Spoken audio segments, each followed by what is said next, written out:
Folks, we are live. Welcome to the Random Party Generator, where you get the best OSR talk that actually is OSR. Um, uh, Starting off with a bang, huh? yeah, we're gonna get off. We're gonna get off with that a real 1-2 punch. Um, and since Rob, since you actually put up a video, I think we'll put you up on top. So, next to me, playing the role of my twice a month work spouse when it comes to the the live stream is none other than Rob Conley, Mr. Bat in the Attic. You probably saw his stuff at North Texas RPG Con. I You did did. not see Rob though. His stuff was at the Black Blade booth. Yes. Yep, yep.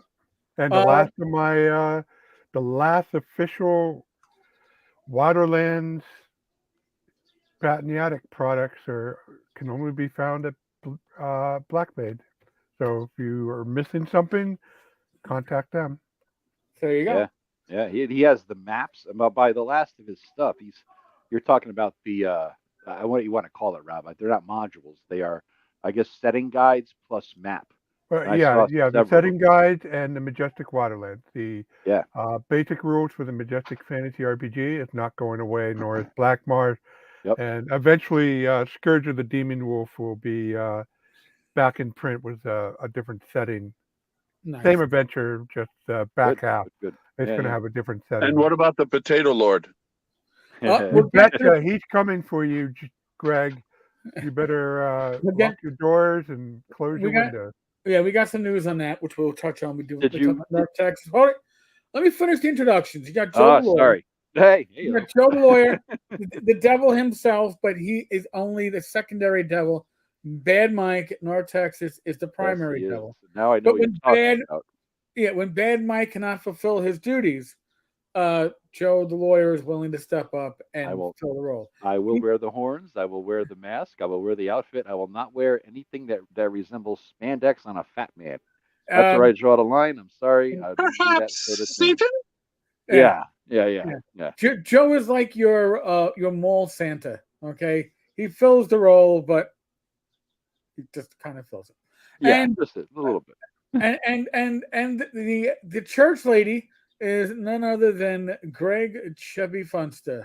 So Yeah, my computer's out of commission because I've been driving 10 hours today, and I'm on my cell phone. And the church lady was the first non-meme in my image gallery as I was scrolling down. So that is who she got picked today when I joined. Nice. there you go. Folks, I'm going through your chats. I hate to admit it, but I probably aren't even reading them, but I am putting them up on the screen because you Mm, deserve to get a little airtime. better to go through your Um, pockets. yep. So, out of the four that are currently on your screen, myself and the individual who should have been my initial North Texas date, Yeah, way back. Joe the lawyer, way But back, for my fucking transmission blowing up. you know. Um, this was Joe's first North Texas. Was. It was the first North Texas for a lot of people. Attendance, I think, was officially 517 people. I think it was a record, right? Yeah, it was a record. It Yeah. didn't feel like 517 people, only because unlike Gary Con, there was no shoving in the hallways. And trust me, at Gary Con, you have no choice. It's like being in a subway. Um, so it was just a very relaxed, Yeah. awesome Chill. time. A lot of room, a lot of cool. It was my first time there, so I popped my cherry. It was fantastic, actually. My first night, I got there early. I got there stupid o'clock in the morning. I had to get up at 2 a.m. to fly out of Hartford at 6:15 thing. So it was like dragging ass. I took a long How nap. many of you people were on that plane? I talked to like three others that were There on was a that. yeah, there was a few. I'm sitting there in the chair, barely awake, and some guy was like, "Hey, Joe the lawyer." I'm like, "Hey, man, what's up?" And I reckon it was Tom from ShireCon. I'm like, "Hey, what's up?" He goes, "Yeah, there's a few others here." I look back and I looked and I see long hair and beards. I'm like, I see my peeps. Don't even need to point them out. You know, I see them. You even got in a city state game your We first did. night. It was fantastic, actually. The guy was really good. His name was Mike. I'm not. I think it's posted, so I'm not giving anything. His name is Mike Lee. He's a great DM. He's in his 40s. He loves City State. Rob, he gave me. It was a good adventure. It was basically one festival during the year where the Overlord allows All the churches have their big ass festival one day a year. I don't know if he made that up or it's part of the canon or whatever, but basically it's also free reign for thieves to go out and steal as much as they can and gain their reputation. And so our job was here's some rumors, here's some leads, sandbox city, go have fun, steal, do whatever you can to make your reputation. So that was a great time. And things just he just riffed off of whatever we did. So that was a really fun time. Really fun time. And he was using your maps on top of all that, you know? Yeah, that was neat. That was I cool. was gratified to see it being used in the wild, and I noticed he used the packing tape. Technique. Yeah. He did the packing tape, and then later on at the bar that night when we got tanked, uh, it was because we had a whiskey tasting that was shit whiskey. You had to make up for it at the bar, and so we got that was terrible. It was like turpentine mixed with like the bottom of my shoe. Like German, never buy German whiskey. Did you make your save? I made my save because I didn't try the pickle juice like a fool like you. No. Pickle beer. I'm sorry, pickle beer. All right, so pickle beer. Yeah, pickle beer. I had about a third of the can of don't drink beer.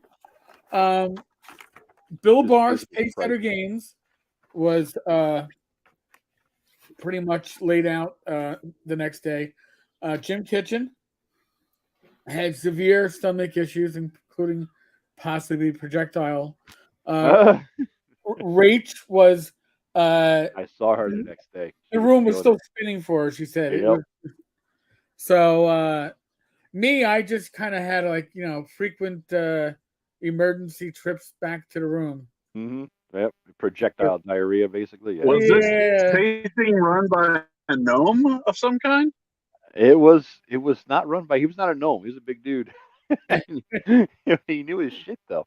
But after those 6 samples, which amounts to what, 3 shots, I think, right? Yeah, probably. And then we broke out a few other shots of other things, and then it was like I got to make up for this debauchery of nastiness by good stuff. So I went to the bar, and there's Mike Lee with your big old city-state map on the table, Rob. And I'm like, my peeps are here. So we started drinking some more, and I think the bar closed at 12 or 1, and we were at 2. And the next day I had nothing in the morning. Somehow I psychically knew I would need to sleep till 11 o'clock that day. And so I did so. So a little bit of a gaming thing, what we mean by the packing tape technique. So if you, you game authors out there and want to take advantage of drive-through's map, what you do, you make sure you do a generous overlap. And hold on. This calls for. What are we doing? A screen share? No, we're turning off the green screen. There we go. All right. So this is the overlap. So you design your maps with an overlap. That way, even though drive-through can only do 12-inch by 18 inches, you can put a strip of packing tape down this way, and then you reinforcement for the back. So it isn't. It's not ideal with a single printed map, but hey, it holds up. Yeah. No, he did it. It wouldn't destroy the map. You do it like that, you're not destroying the map, basically. Yeah, I laminated the maps first. Yeah. No, they're good. They were good. Yeah, I got to meet Kelsey. I was walking. Saw her in the hallway, and that is just because I saw her when she first came in, but I was in the middle of Radji's game. I played in James Radji's game. By the way, that motherfucker, he is like Rob. He is happy. Like Rob is natural element. I've never seen Rob so natural in a place like this. Is his element is running games at the convention. Radji is the same way, but only when he's horrifying people. When he gets that visceral reaction out of you, and you're like, "The fuck, huh?" And he's like, ear to ear smile, happy as a pig in shit, and it was just fantastic. It was just fantastic to see him in his element, like Rob's natural element. Now I know Radji's natural element, horrifying people at the game table. That was great. That was really good. And you're right, Eric. Everybody's chill. Mm-hmm. So, out of all the things you got at the convention, yes. Paul wants to know what was the highlight acquisition. Acquisitions. Well, all right. I have a whole lot of shit that I got at the convention. I mean, there's so much. It's in a pile behind me. I mean, I got a nice Cthulhu dice box. I got some Cthulhu Insanity. Let's go through it here. I got Cthulhu Insanity dice. You roll to see what type of insanity or debilitation you get, right? I got an old school patch, an OSR patch. It's the one with the OSR old school Renaissance and the dude who's like a bearded god or something like that. You know, so that's Well, pretty cool. well, that's ironic. I guess this is going to be. This only take a minute, Mhm. but that's a good segue into something I got for Father's Day from my youngest son, Oh, who is now who's 3D printing like a demon. He now has two of them. So I you got. asked Oh, for Father's Day a new dice box. that's the thing. That's the patch I have. Yeah, Yep, that's and exactly that's the the patch pet. I have. So this is my more Oh, portable look at dice that. box. Nice. Look at that, Rob. Nice, very nice.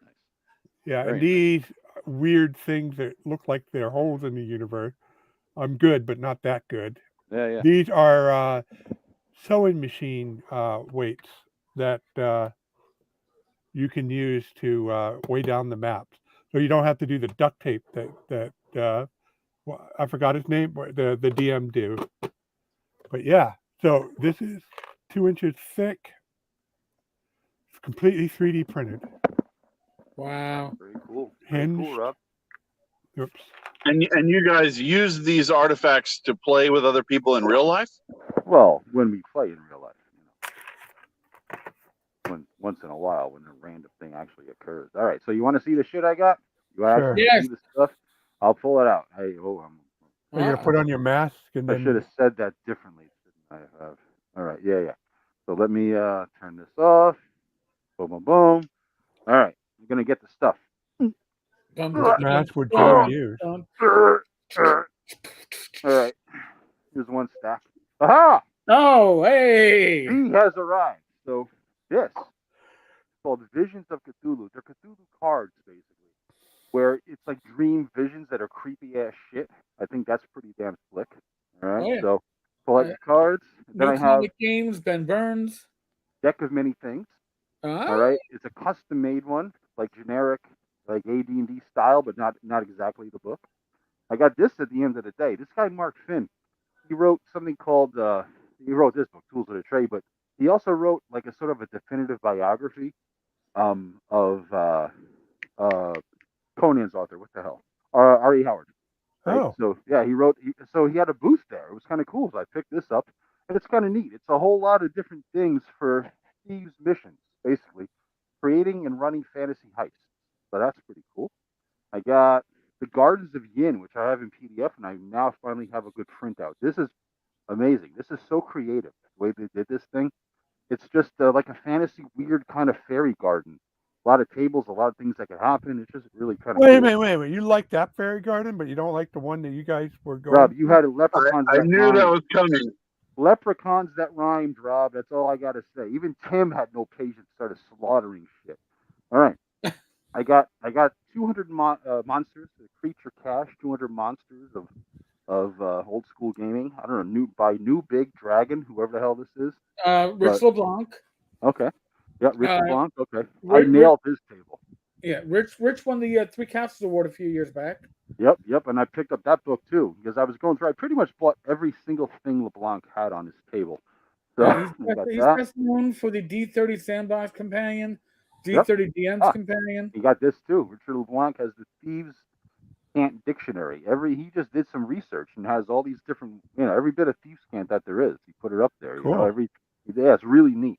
I mean, for a certain campaign, a certain group of people, I think it'd be fucking fantastic. Here we go, Monsters of Myth by Matt Finch, Oh. Stuart Marshall. Rob, I think you were talking about that before, weren't you? Last time you were on, as one of your go-to. No, I was talking about the monster book by Finch, but Okay. that was the second release the Ostrich guys Yep. Yeah. Put out. Good book, and I'd never seen it before, so I'm like, I gotta get this, the Matt Finch book. Oh yeah, I picked up Pedal Throne shit, right? I got the Empire to Pedal Throne, it's a hardcover book. Or I guess this was where the hell was this? The Blackblade's table. Oh, Blackblade, next to Blackblade's table. Whatever the hell that one was next to Blackblade. Blackblade had 2 tables, but all right, yeah. Okay, then that must have been Blackblade too. And I also got this, 2 extra supplements. This is a softcover book, the Tekamo source book, Swords and Glory Volume 1, and then I got Swords and Glory Volume 2. All right, so Dude, another if you're getting into Tecmo, I don't want to hear it about Harn anymore. Well, I don't. I just have heard about it so long. I figured, let me get this thing.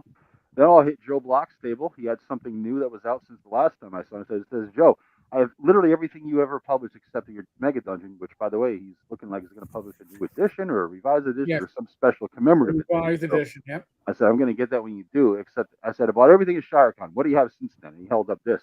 Now, this is. It's not. He can't say that it's the rift up in I guess the car or wherever the hell it is, but I can. You know what I mean? Oh, this is pretty slick. I bought a lot of shit. You can tell. This is kind of cool. It's a little circular thing that you hold over a map. You put it on the map, and you can tell your distances and ranges for all various things like area of effects, squares, circles, radiuses, all that. 20-foot cube, 30-foot cube. Is it all that. tactical or? Yeah, it's tactical, and so. Oh, cool. It goes out like this here is 30-foot cube. This here is 20-foot cube. It's a 1-inch square, right? So yeah, Okay. It's pretty slick. I kind of like that. That was one of the. There's only 2 left kind of things. I'm like, oh, I gotta get one.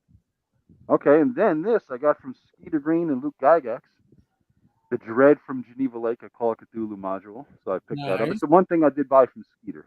So and that's it's a good book. A lot of pictures, layout. It's a nice thing. So it's quality, really quality. All right, then Rob, you liked these maps so much that I bought you one as well. Yeah, I appreciate it. Thank you, Joe. Yeah. So it's like 2-sided. Now the one in the back is how Judges Guild did it, but That's the what I one in the figured. front is they did a good job with that. Yeah, so I got a few. That's kind of unique to them. Yep. All right, so let me get the rest here. I got more. There's more, but wait, there's more. Oh, this is why Joe brought an extra bag with him to check his luck. Raji had a booth. I stocked the fuck up because how often do you see Raji in the wild, right? So I got The Terror on the Streets by Kelvin Green. This is a boxed edition. It's basically Jack the Ripper in Paris or something, the way he described it. So I got a special box version of this thing. He also had the very rare and hard to find Veins of the Earth because Raji had a guy who had boxes of shit from him that he like 4 years ago, pre-COVID, that was there, and he's like, "Hey man, I still got these boxes. I can meet you in North Texas, and I got all these things." Raji's like, "Oh yeah, bring it." So he did. So I got all 3 of his adventure anthologies: the Blood, Sex, Death. I don't know what the fuck they're called, but he has all 3 of all his adventure anthologies. I picked them up. Running out of space to put this. I got this book only because of the title, just the stupid dungeon. I don't know what it is, but it kind of looked funny. So thin little book. I got The Exploration of Barrington Peak, and he gave out a D44 or some other nonsense dice along with the table, or D48. So if you bought anything, you got this D48 and this card with a random table on it of random Raji like shit. So I picked that up. Oh, here's my Cthulhu box. Nice. That's pretty good. That is pretty cool. And here's the dice I was telling you about. I haven't even opened them yet. One of them is Permanent Insanity Table. I guess all the different types. And the other one is the Minor Afflictions or whatever that won't, last forever. So I got the OSR thing there. All right. Yeah. So I do like this box though. It's a good quality, sturdy box. All right. Now we got Low Fantasy Gaming, which is I've been hearing about it forever. So I figured let me pick up. Got the deluxe edition there. Less magic, more grit. It's kind of my style anyway. So what the hell? $50. I think it's a D100 system. Is it? No, Okay. it's a D20 system. Oh, is it? Okay, no, it's the one that's an. It's there's an another OSR low fantasy one that has. It's an OSR game with 5e influence. It's actually pretty good. Gotcha. I got this. This is from Pace Setter Games. Things Better Left Alone. I'm not sure, but this may be the one that won the. I bought that online. It's not. It didn't win something this year. I don't think it was entered yet, but that just released. Okay. And it was designed by J. Eric Holmes. So. No shit. Oh, that's why I got it. Yes. Yeah. This is And like in the based on back, a Joe, Disney- you'll notice they have the original notes from Holmes. Yes. This was the cool thing. He talked about it. I'm like, I gotta freaking get this thing just because I wasn't a Holmes guy. Like I didn't start with Holmes. I was Mentor based. Did you see the Tonisberg module being sold there? I don't know what that would have been. I did not see it, but I wasn't looking for it. I have it. But I wasn't looking for it. I got this too, a Pace Setter Games beta release of an RPG I don't know what it is, but I All figured right. I'd check it out. I'll let you know. That was based on notes by Holmes. That's what it is? Okay. Then Uh-huh. that's why I bought it all. Yeah. So this is the Holmes-based expansion to their Yeah, it's system, kind of like essentially? taking what Holmes envisioned Basic turning into for the most That's part. right. That's right. Yep. That makes sense. That's why I bought it with. I was hungover when I bought this. I have less memory. I bought the Dark Tower reprint because Yep. I have an old one. I do want to use this at some point, so I figured I might as well use a reprint of the OG one here. So that was nice. The Dark Tower holds up both as a I think module so too.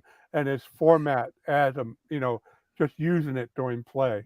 Yeah, I agree. I played in it with back in the Flail Snows days. One guy ran it. I thought it was fantastic. And then Joe Block had a whole lot of shit of his own he was selling off, so I picked this up. Domains of War. I didn't have this in print. It's the battle system basically for Axe, Adventure Yeah, Accomplished. I play tested that. It was I pretty had good. that. Did you? I was Is in it? on the Kickstarter. Oh, nice. I never was. I was kind of. That's when I think that's when I took my couple year break from all D&D online, everything. I got burned out by the toxicity of Google Plus. Now, to Like, be fuck it fair, all. I'm a diehard battle system Mhm. fan, but the campaign part of it, Yeah. where you have to raise armies and handle the logistic, he Yeah, did a yeah. good job. I found that I used that from time to time. I'm looking forward to it. I look forward to checking it out. Oh, one more Raji thing. Seen it Dunsmith by Zakharov Kolaski. He's a cool DM, by the way. Zakharov, I played him back in the Flail Snows days too. He's a really cool guy, cool DM. So I figured this has got to be good. Okay. But wait, there's more. All right, Of where are we course. going here? All right. Oh My commemorative. Eric, you know what this is? Chip. All That's right. from the night of drinking, Yes. the whiskey tasting. The whiskey tasting. He had all this stuff set up on this as a little commemorative thing. Let's see here. I got the manual, the thing that they put out there, everything that goes on. Right. I picked up. This is what they give you when you come in, guys. You get this little backpack thingy. Oh, can't see it there. Yeah, it's well done. It's canvas bag. James Shields did the artwork on that. Yeah, it's really cool. Well done thing. Then you got a little mini dice bag they give you. Same artwork. Yep. All right. And then what the hell is this? Oh yeah, I bought so much in Blacklight. They're like, here, take a fucking canvas bag for free.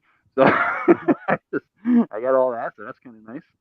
Another one of these for us. This is the one I bought, and Rob says I got to get one.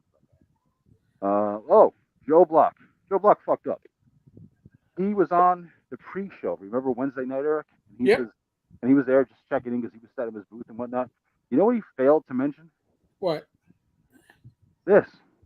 He didn't mention. I'm like, Joe, what the hell? He released this literally the first day of his official in-person release anywhere in the universe was right there at North Texas. Yep. And I'm like, Joe, you didn't mention Nice. it on the show. What the hell? This is like Oriental Adventures, right? Except he switched Japan to China. So well done book. Tons of tables as he does in the back, like D1000 tables. He did some good research, has all the monsters, all the classes, all that stuff. So he did a hell of a job. Did a real hell of a job here. I'm looking forward to just digging into this stuff in case everyone. And this is way thicker than Oriental Adventures. There's more to this book than OA. All right, let me look at just the page count here. Yeah, like 160 something pages or something. 172. I think OA had 128. So you're getting way more bang for your buck here. All right. And then what do we got here? This is the RW game. Little pirate adventure here. Pirates of the anything. I'm a sucker for this kind of stuff. Anything he puts out that's new, anything Joe Block puts out, because it's always in the same style as back in the day. Look at that. It's always the same style, and it's all quality shit. And it's all. Let me put it this way: it's not made for Greyhawk, but it could be. You know what I mean? You could easily adapt it for Greyhawk. Let's see. What is this? New Big Dragon games. I got Vault of the Faceless Giants. Little module here. So, all right, good stuff. New Big Dragon games. I have Valley. Yeah, New Big Dragon games. Valley of the Five Fires. Fantasy set That's the one that won the Three Councils Award. That did? Okay. 5 years ago. Good. I'm looking forward to messing with that then. I mean, it's a good layout, good maps. It's just nice. It's a nice format for old school kind of guys. You're used to it. Put it that way. If you played it, except the format, the font is much bigger for our old ass eyes, right? So here was some more New Big Dragon games here. Fang, Faith, and Legerdemain. Rules supplement. All right. So, let's see. Players and GMs with playability, possibilities, and campaigns. Every little bit of everything in here. Honestly, it's a little bit of everything in this book. I mean, it seems like more rules, more options, a little adventure, more monsters. So yeah, it's a good deal. I picked this up. I've been wanting to get these for a while too. The D30 Sandbox Companion. All right, I got this in PDF, Awesome. obviously, but Right. now I finally have it in print. All right, I got the Basic Psionics Handbook, which is cool because I'm going to introduce some old school psionics into my campaign. And the only thing Does I a great found job so with that. far, what's that? He does a great job with that. Really, I'm for looking most. forward to digging in because it Yeah. seems like it captures some of the same flavors. Watch AD&D. out, Eagle Whips incoming. Ego whips in insinuation or whatever the hell it was, right? Then I got the basic psionics DM screen. By the way, all these guys shit, it's like, oh, that's like $3. I'm like, what? That's it? Give it to me. Give me two. You know, so DM screen and psionics, and in here has pre-generated character sheets, right? Another one here from the same guys. The Ogress of Anubis, and I think this is just they threw it on top because hey, you bought so fucking much, you might as well just take it, you know, that kind of a thing. All right, this is cool. I'm looking forward to digging into this. Same guys in the Big Dragon, 50 fiends, different demons and devils. Perfect. Yeah, I think that's fairly new. Yeah, right up my alley. Because yeah, I mean everybody knows the type 1, 2, 3, 4, 5, 6, but give me something like Melfor, Mammon, all that kind of shit. You know, nice pictures you can scavenge, Keklek, whatever the hell that is. But yeah, there you get an idea of the layout. You know. And I would imagine it adheres to the old school AD&D. I bet it was nice to be able to pick up these books and browse through them. Oh God, yeah. That was the greatest thing. I spent hours, Rob. Friday morning was supposed to be my time to like browse every damn thing I could there at the table. You know what I mean? That's why I kind of left it open. I didn't realize it'd be that fucking hangover, but you know. We have same guys, the Creature Compendium, more monsters. All right, because you can never have enough monsters. Nice book, soft cover, new monsters. Because hey, what the hell? Skunk Bear, Skinwalker, Stink Man, Skeleton, Stone, White Scorpions, Shock Snail. I mean, just an idea, you know? Everything, by the way, New Big Dragon, everything is fucking cheap. Go on their website, order this shit. I don't know if it's print on demand or what. The D30 I think he uses Lulu a lot. Does he? Okay. Yeah. That makes sense. And the D30 DM companion, too. So, yeah, that's it. Oh, wait a minute. I won a major award. Remember? there was the actual raffle or whatever the hell it was. Oh, no, the auction. But there was a raffle too. Check this out. We have second edition D&D trivia, baby. Boy, that is old. Right? 1995 or some shit. So I'm running a second edition campaign. It's in fantastic shape. So I'm looking forward to stunning you guys with random ass questions about second edition.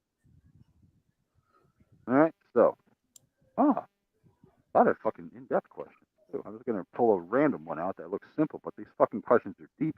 We don't fuck around here. Yeah, we're going to do that later, maybe. So anyway, Thraxis has a question about the Rob Conley pack. So here, the Rob Conley. I have a picture. I have a picture of the Rob Conley pack. All right, you ready, Eric? Yes. Let me share my screen. I pulled it up in advance for just such an emergency.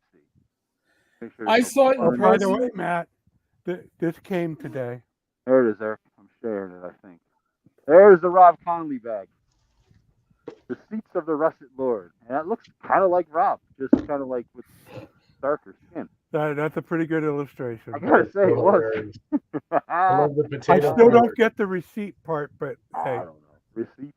I have no idea what the receipts relate to, but some dude texted me or messaged me on Facebook and says, hey, I sent a Rob Conley bag to Bad Mike for more Texas. And I'm like, okay, accept friendship. I have no idea who this fucker is. You know? So I accept the friendship and I'm like, there it is. All right, cool. I'll thank you. So, and I guess it got so out of hand that night that Bad Mike forgot to auction it off. So I went to bed early at 12:30 because I had to get up at 7 o'clock in the morning again. So I was only half an hour into the midnight auction. And I saw Mike as I'm checking out. And he says, hey, man, whatever happened with that Rob Conley bag? Did it ever go for an auction? How much did it go for? He goes, matter of fact, I got it right here in my hand. I'm like, what? What the hell? He goes, hey, I forgot to auction it last night. I guess the beer hit too hard. So he's, I don't figure out what to do with it. So I don't know what he's going to do with it, Eric. Have you heard? All right. So the game plan is This summer, we're going to likely have Rob as a special guest on Talking Crit. Oh, nice. And nice. we are going to auction off the bag live. Oh, there you go. Sounds good. All right. So Rob will get a chance to talk about some of his projects that are coming up. We know Rob is always working on something. And then we will auction off the bag. The proceeds will go toward the con. Yeah. Very cool, man. Very cool. Yeah, I afterwards, I was so fucking tired that morning that I'm like, as I was getting in the bus or the van to go over to the airport, I'm like, God damn it, why didn't they just offer Mike $40 for the fucking bag? What was I thinking? If I was more alert and more coffee in me, I would have done that, But I think this is a better solution anyway.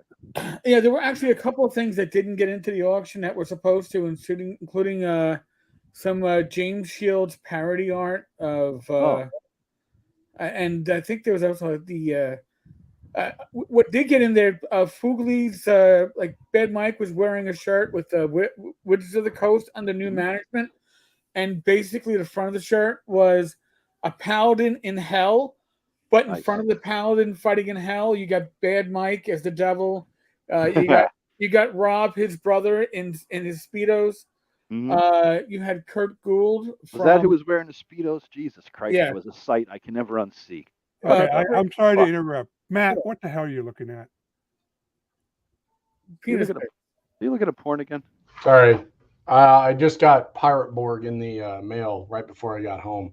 It's very luscious cover, and it's got some cool ass shit with it. Yeah, I just saw a corner of that map. Monetize you. Sorry. It's got cool stuff. What is a Pirate Borg? Pirate Borg. Borg for pirates, basically. Is that it? Yeah, but it's people are saying it's better than Morkborg, but can't be worse. I like Pirate.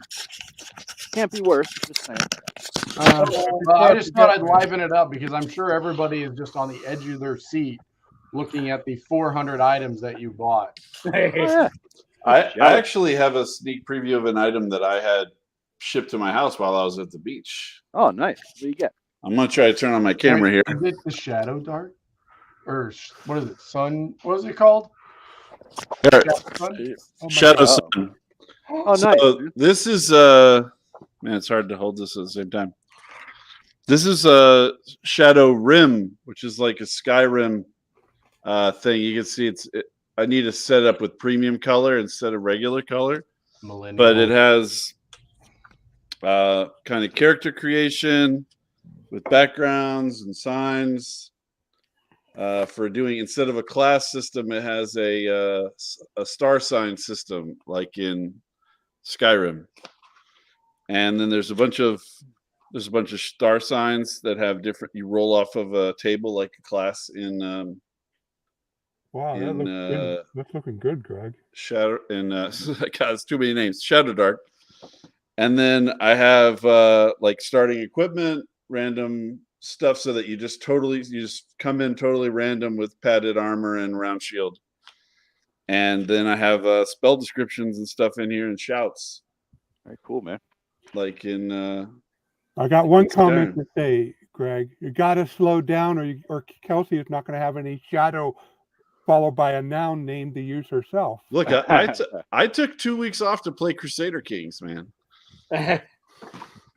Oh, did you conquer everything? I've almost reconstituted Charlemagne's empire. Oh man, you haven't finished it until you conquered the entire map. No idea what y'all are talking about. See where you started though, Matt? It's all your fault. Well, yeah, sorry. Actually, I have a question for the little video gamer dude in the group because I have no idea. Somebody in my neighborhood was selling an Xbox One for $50 that they bought. They accidentally bought 2 of them and they were just giving it away. Because my neighbor. How do you accidentally buy 2 video games? I don't know, but I was that like a mistake not to buy it for $50? I have no idea what it even is. I mean, I know it's a gaming console, but it's worth it for the Blu-ray player, man. Honestly. You know, that's what I use mine for. It's the only thing I use mine for. People still have Blu-rays? Oh, yeah. Dude, when the goddamn zombie apocalypse hits, I got my Blu-rays and I got about 600 LPs. You'll be eaten. I'm good. I'll be eaten. You can't eat this shit indoors. You can't outrun the zombies. Dude, I don't have to outrun them. I stayed in the house for 2.5 years for COVID. I don't got to go anywhere, man. I'm good. I'm a blue state, remember? Matt, you weren't here for this, but this is what my son made me for Father's Day. Oh, what is that? A custom dice box. Very Oh, cool, wow. man. Is it wood? I can't really tell in the video. It's the filament he used is 20% wood.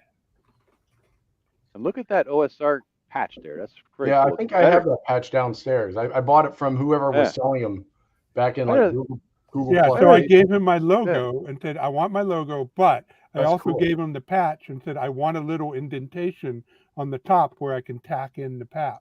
That's cool. Yeah. So, Very yeah, cool. because my other dice box, well, it's kind of big. And when I went to ShireCon, kind of occupied a lot of space for what I was getting out of it. So I designed. That's your travel one? Travel, Yeah, like a I'm gonna travel make it spell to a book. Yeah. travel one. Rob, ShireCon's coming up. Matt, you're coming up. Rob's coming up. Tim's coming up. Eric will be there. Rachel will be there. Is Tim actually going to be there? He said so. I'm counting on him. He said so. So Shit, yeah. when is it this year? I got to plan that. Fucking September, bitch. Just plan that shit. Take the time Yeah, off. the sign-ups are going to go any day now. Go up any day now. All right, that's cool. Right. The nice same location, Matt. I hear rumor that there might be a different location next year due to expansion. Not sure what. Do you hear anything about that, Eric? Is that a thing? It's starting. I think next year we may have a new venue. Yeah, that's what I'm hearing. So that'd be cool. Same location, hopefully. It's a beautiful location. In that tiny little town, is there something? Yeah, I would assume that you're gonna have to get out of that tiny little town. Same general area though. Geography. Yeah, I should have asked Tom at North Texas, but I'm going to hazard a guess, and I'm sure if I am wrong, I will be corrected, that he is likely looking at a hotel that could do both within like a 10, 15-minute radius, but who knows? Yeah. That'd be nice. Or at least close to a hotel. If it's not a hotel, that'd be nice. Well, I'm glad I got to go to when it was still in its original location. It's pretty scenic, It is. It's gorgeous up there. It's peaceful. We walked around. I think me, you, and Matt, right? Me, my brother, and you. We walked around and checked the woods. That little trail out. Oh, Matt is smacking somebody. Smacking him like a bitch. What was that move there, Matt? That's how you keep your your pets in line. Ah, okay. Sorry, somebody's walking by. Sorry. I hastily assembled my computer while I just got back from the beach. I was working from home from a different home, and when I reassembled my computer, I did not put something in the right place. So I agree with Dietis there as to that question. Nobody accidentally buys two game systems. It sounds like it fell off the back of the truck kind of shit. It sounds like South Bronx. I don't know how that happened, but I'll gladly take $50 for it. Yeah. Well, what I will say is my neighborhood is very weird. We have like a little neighborhood Facebook group, and on a daily basis, somebody is giving away something for free. Like I have an extra fan from ceiling fan for my rec room because my fan died, and somebody was like, "Oh, I just upgraded mine. Do you want this one?" And just gave it away. So we're always like trading crap around. So I think that I don't know. So basically, what you're saying is you live in a socialistic society. Hobbit. It's very Hobbit-like. But he's a halfling, fan of halfling. So I guess that kind of. Actually, it's mostly retired military mixed in with a little bit of captain or major level army officers. So it's kind of I don't know. It's kind of weird. They're all like pretty. As one of my friends said, they're pretty. What? They're pretty. Pretty. They're also pretty. You paused at the wrong moment there. I know you very much did. Yeah. It sounds like they accidentally requisitioned an extra Xbox. Yeah. They were giving it for $50. I was like, charge it to the government, sir. Charge it to the government. That could have been. I know a lot of women give away something for $50, man. It ain't worth taking. Trust me. Sometimes you just gotta stay away from the illegal shit. That's all I'm saying. Shit can be tracked. You plug that shit in. Next thing you know, you got the Pinkertons knocking on your door. Hey, I was a Pinkerton this weekend. God you are. I was shocked. I was a few drinks in and half tired, and I looked over. Next thing I know, Eric's frisking the dude in the Speedo. I don't know what happened, where that went, but I kind of had to look away. And behind me, Darlene of Map fame was sitting behind me as we walked in together. You know, she goes, "I'm looking for somebody." I said, "Oh, just we'll walk in together, hang out." There next to me, and the dude with the Speedo comes out, and she was looking at something, looking down at a page, and I'm like, Darlene, I held my hand up over her head. Don't look. And she looks up, of course. She goes, "Good God!" I'm like, I know. I told you not to look. Darlene is a sweetheart. Yeah. I spent so much of my weekend talking with people, and when Darlene came on Wednesday night, she saw me. She came up, gave me the biggest hug. It was beautiful. Cool, man. And I think we spent like maybe 2 minutes talking later on. I mean, last year I spent like 2 hours sitting in her booth, just talking with Darlene. So she's just literally awesome people. I bought a couple pictures. She signed them, autographed them, dedicated to Joe, this and that. So I'm going to frame those things. That's prints, obviously, not she didn't paint it right there on the spot, but it's a Darlene print. That shit's going on my wall. I'll have to remember to bring down my original Greyhawk folio for her to sign. That'd be great. Are you going, Rob? Is that an affirmation that you're actually going to North Texas? Dude, it's just pricey enough that I can't give any guarantees. I will be at ShireCon at North Texas. I don't know when I get sales flowing again. So maybe not in 2024, but probably in 2025 because by then I'll have all my projects out again. Yeah. No, save up, get it out, get it done because that's worth it, dude. And it's every single bit of it, Rob, is a tax write-off. I mean, look at it that way. You're schmoozing with other gamers. You're selling stuff there. Every single bit of it. That's how I'm looking at it. I get $150 in 5 months for my goddamn YouTube channel, and I just wrote off $3,000. So I'm good to go. I'm ahead of you don't get beyond what you make, so. Well, I don't know. It all depends, right? All the tricks of the IRS. We'll see. You spent $3,000 at North Texas on all his books. Let's look at this. The room was about 4 nights. I got $550. The flight down was about 7, right? Because I took a direct flight altogether with all the add-ons and bullshit, right? You're talking all the stuff I bought there is probably $600, $700. I don't know, $800. At least. Then there's the hookers and blow. I mean, that's the that alone will blow it out. But adjacent to that is the fucking bar and the food, right? Yeah. I mean, I hit an authentic Texas barbecue because goddamn, I gotta, right? I'm not gonna miss Texas barbecue if I'm gonna be there in Dallas, And I'm sitting there. I just finished up my fucking meal, and I'm ready to leave. I brought a R.E. Howard book, the one I've been trying to read forever. The dude from the Picts, I forget his name, got Cormac, whatever the hell it is. So I'm sitting there. I was just about to pick up the book and have a beer. I look over, and who the fuck walks in? James Raji, his girlfriend Hannah, and Courtney Campbell. So like, hey man, come on over. And we talked for like fucking 2.5 hours. I went up I bought up because I was so goddamn good. I went and got more brisket. I came back with a plate of brisket, and we sat there in 2.5 hours just yakking about everything. And get this, 3 gamers. Courtney Campbell, James Raji, and I. You can imagine all of our differences and opinions. We talked religion, we talked politics, we talked society, we talked gaming, we talked every controversial thing. And none of us fought. We didn't disagree. There was no fist fighting thrown. There was nothing. It was a great fucking time, man. A great time. That is one of the secrets of North Texas. It really, I talk about the Tavern being a neutral ground. North Texas is a neutral ground. You have, Jeff D. You can't get much more left than Jeff. Yeah. And you wouldn't know it at North Texas because he doesn't, he's just there as a gamer and a game publisher and somebody who loves the work that he does. Yeah. I'm not going to name anybody in the right because you need people on the right and then people get targeted.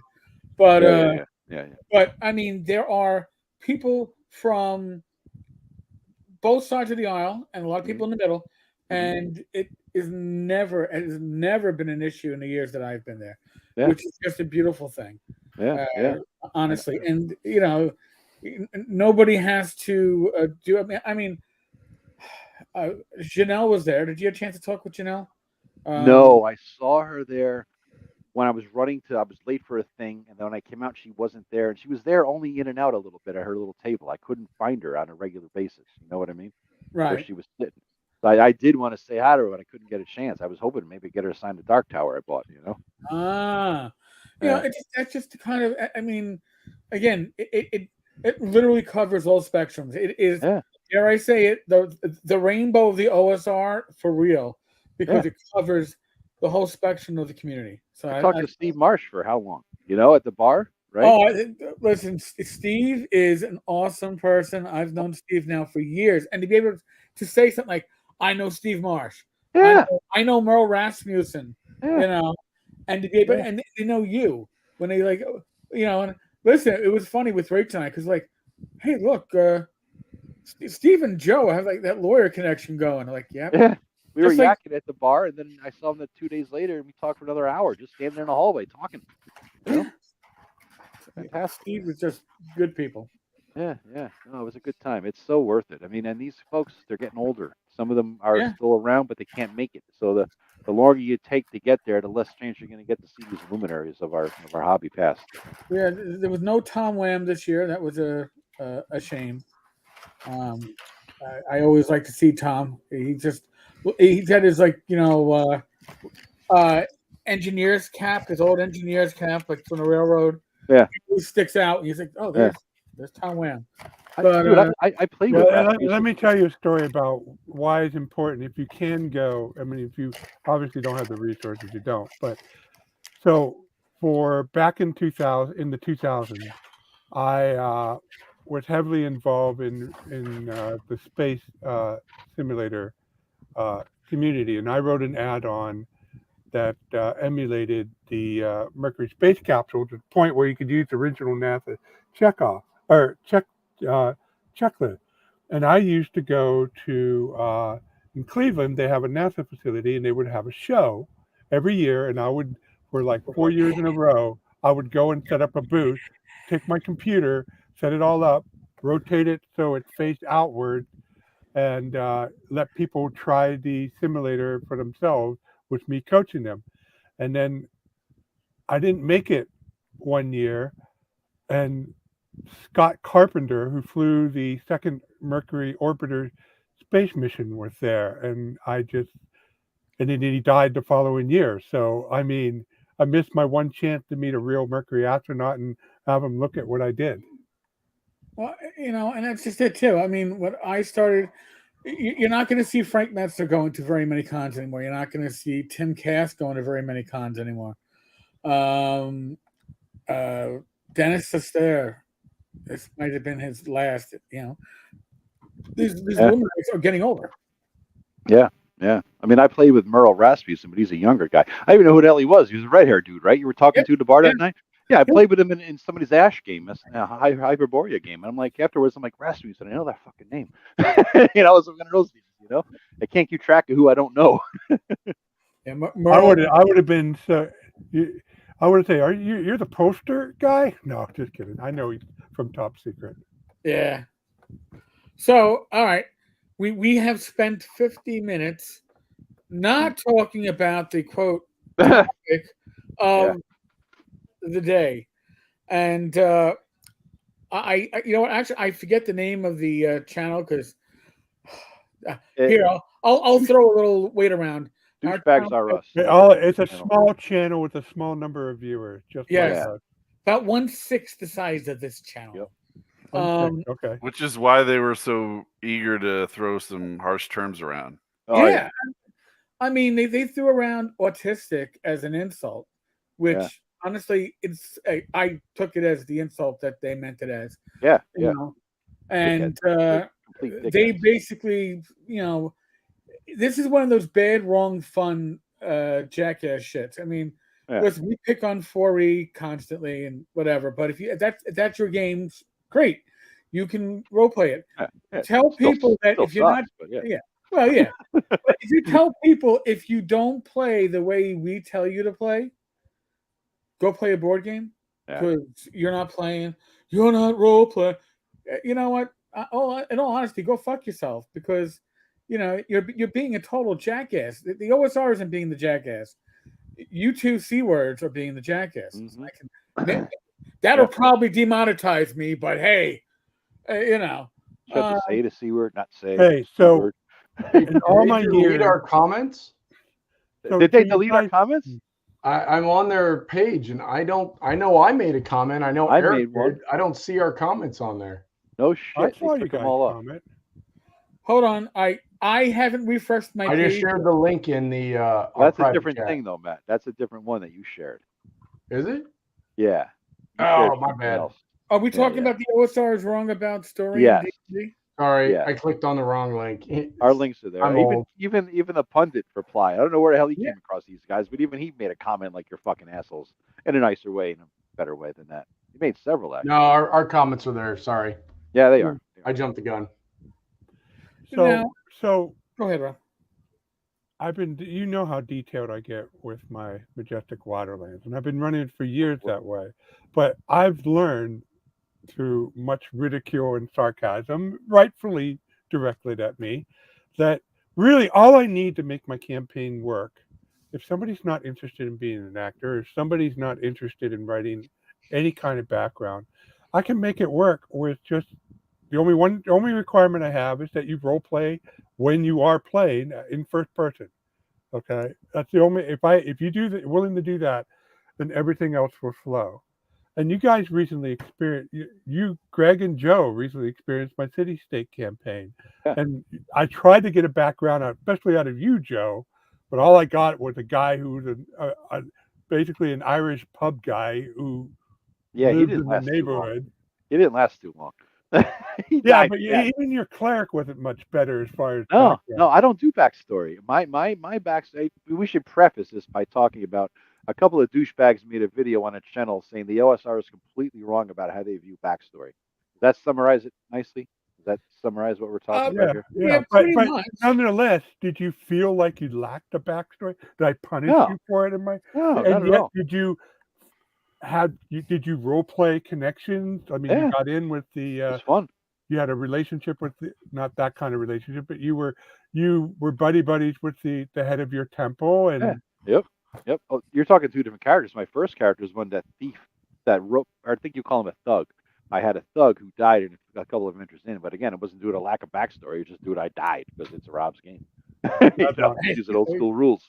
and then Greg, I did. He has a one-page background, but that was my fault. All he said was, "Can I be a Viking prince?" Yeah. Okay. And really, Greg, aside from that first adventure about your half sister, that didn't really kick into play until we played a year now, and that hasn't really kicked into play until the last month. No, I think the ultimate thing behind the whole reason why we reacted negatively to it is they were assholes. Well, there's that, but there's one thing to have something that's genuine in a way that it informs your character. Like my character is a fallen prince who fled his country, but I'm not trying to use it to my benefit. It has never been.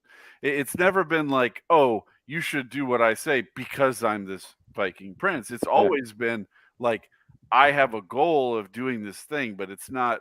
I'm not gaining. In fact, it's been a net negative in terms of the pain in the dick. It's been. I mean, like, people trying to assassinate me. You know, all kinds of problems. Yeah.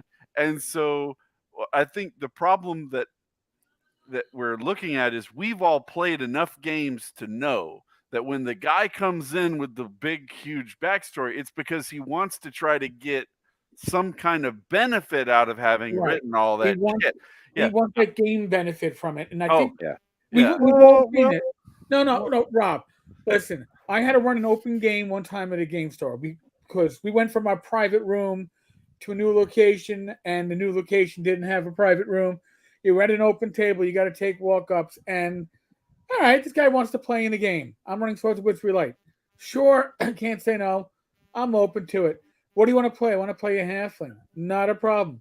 Next thing I know, I hear a 3-minute backstory on his halfling princess who has wings and a family heirloom sword. I went, you are a fucking newbie. You have none of this shit. Do you have blue hair? It's my backstory. I literally said that. I went, I don't give a shit about your backstory. Yeah. You know, because you're not the only character in this session. You aren't the be all and end all. Now, did we do the let's just not play next week and hopefully this person doesn't look for us again? Not saying it happened, but it might have. Yep. But that to me also seems like it comes more from 5e Yes. and a 5e mindset of I'm already starting as a superhero. Let me start more super, and less like with old school games. For me, my character, I like to get maybe 2-3 sentences of my character's background, why I'm out there. Hmm. What's my motivation? Somebody killed your sister. Somebody killed your dog. Your parents died young, and by 15 you were looking out for yourself. That's all I need, right? That's all I That's need. it. Yeah. I don't need more than that. Most of it grows organically. A lot Hmm. of times, you could be 3 sessions into the system, the game, and go, "Oh, maybe I have a long lost brother. What the heck? Maybe the GM thinks that up because do you think you have a long lost brother? Well, maybe I don't even know if I do, but sure. What the fuck? It's got to be organic.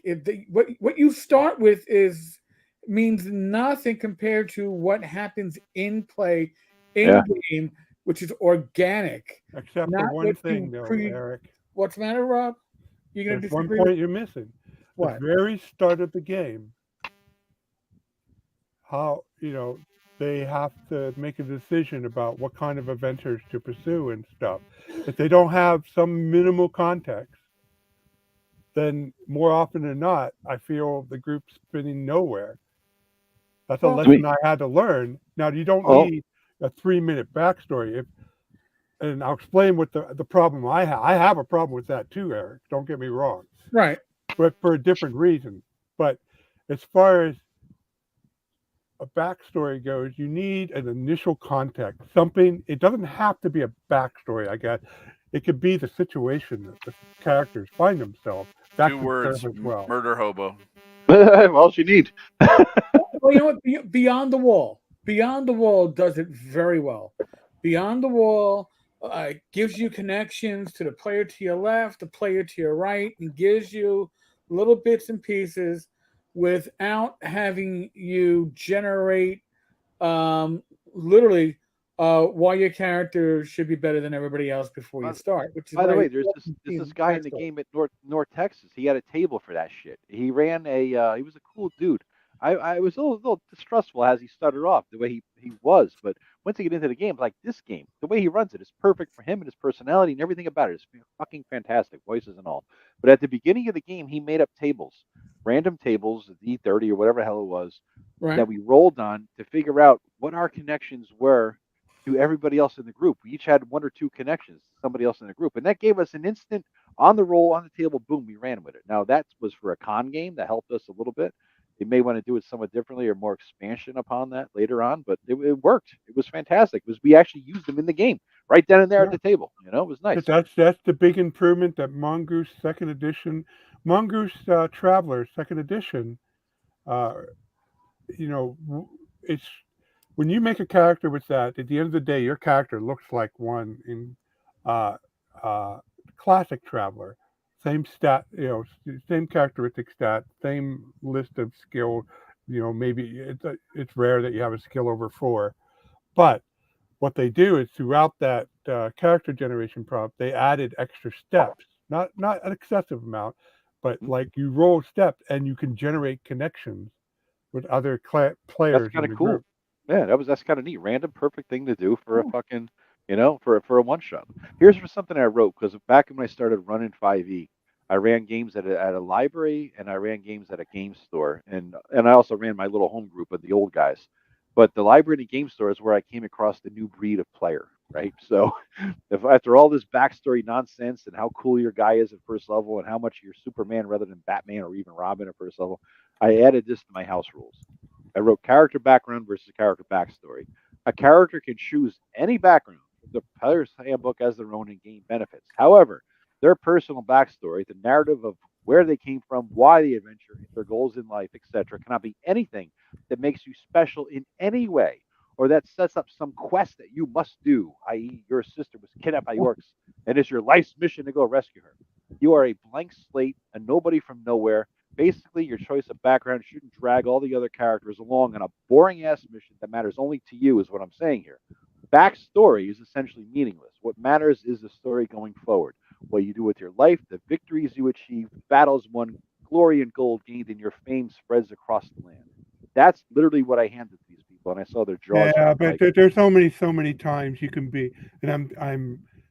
This example is from the stories about Barker's first campaign with Empire of the Petal Throne. There's so many times you could start off a campaign with the characters being barbarians on a boat, pulling into the city with a rich cultural history, Now, and everything's a tabula rasa. Rob, So this was stage 1 of the negotiation. This is where we start. And then from there, they can say, well, how about a little of this and a little of that? I'm like, all right, it makes me look like a cool DM rather than a total dick. But this is where you start the negotiations. yeah, I agree, and that's the problem. That's why I agree with Eric about that character coming in with a 3-minute backstory being a problem, because he's coming in with a unilateral backstory.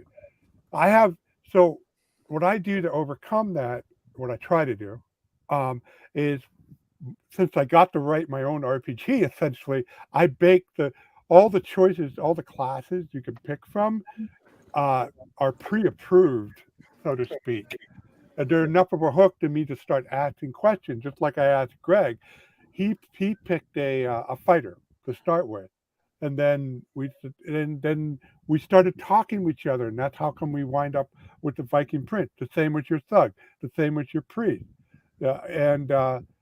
so your backstory needs to be a negotiation with your GM, because you're probably not going to know enough about the setting to make something that would fit well and to fit well with the other players. It has to be a two-way street. That's the a DM big just problem can't say in no, but the player can't say I want to either. I try to think of it like a movie. Like, nobody wants to read through even the scroll at the beginning of Star Wars is now too long for people to read before even beginning your story. Like, people want to jump in the middle with everything going and learn as it evolves. And the more you put into that background of the person, the more has to be explained, the more has to be talked about, and people get bored. Like, this is just human limitation that you may be interested in your backstory, but I don't give a fuck. And I'm not going to sit here while you go through your 3 pages of backstory and tell me about your super awesome character who hasn't done shit yet. And instead, let's start playing, and then I will see what you are as we evolve. That's the point of the game. The point of the game is not for you to tell me what you thought up in your basement, or whatever, because they're, language they always used to attack us. It doesn't matter what you do. I don't give a shit. What matters is what you're going to do at the table. Who cares what you did before or what happened in your mind's eye? Their assumption on their video was that if you don't do a backstory, you don't role play, and that you should just be playing board games because you didn't do a backstory. So I know that Tim is watching this. He's taunting us like from the peanut gallery, like those 2 old men in the Muppet Show. Remember these 2 old guys who used to sit in the stands? That's Tim right now. Yeah, well, I threw Tim a curveball when I did my Potterai little bit. Yeah. Which was pure ass fucking role playing and not dice rolling. And we pissed ourselves.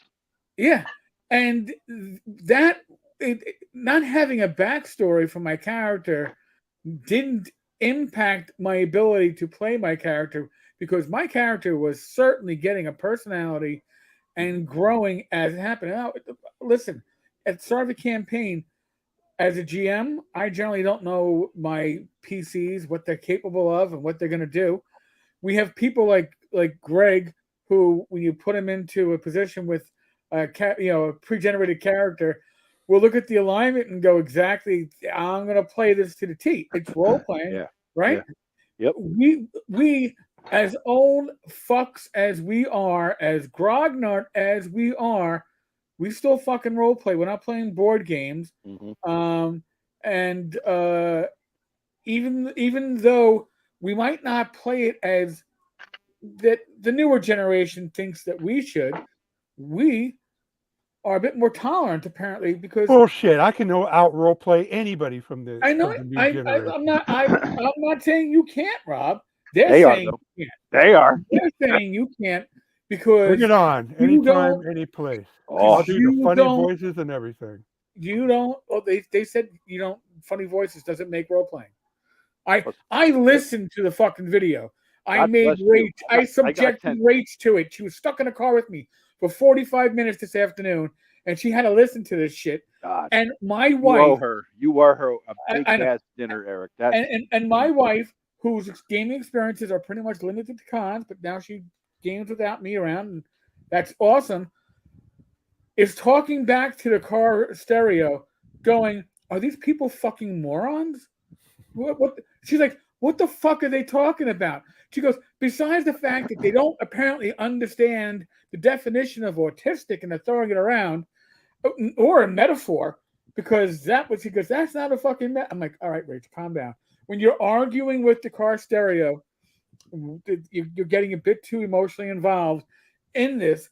But honestly, I understood. I was glad I was driving, because if I wasn't driving, if I was at home, I would have had my whole mind focused on that shit, and I would have been speaking back to it. I got 5 minutes. First time I listened, I got 2 minutes in. I'm like, fuck these douchebags. And then I got another 5 minutes in, afterwards. I'm going to give it a shot. If I'm going to comment, I'm going to listen a little more. And I'm like, fuck these douchebags after 5. And then I tried today at 10 minutes. I'm like, God damn it. You could guess the response after 10 minutes too. So I just said the hell with it. I got the gist of what they were saying. And I could tell by the snarky ass remarks that they made after our comments, their comments to our comments. They just did it to cause shit, stir trouble. I mean, we've all done that. They got like 400 fucking followers, and we all, they probably got more than you, Matt. But yeah, like 400 fucking followers, and they they just wanted to get some attention. Taking cheap shots. I gotta go look now, Joe. Just keep in mind, guys. I kind of got to wonder too. Just keep in mind that, especially when I run it at a game store, I got to keep in mind that people are at different skill level. Not everybody can do what you do, Eric. Some people need a little bit more in order to get going. It's just,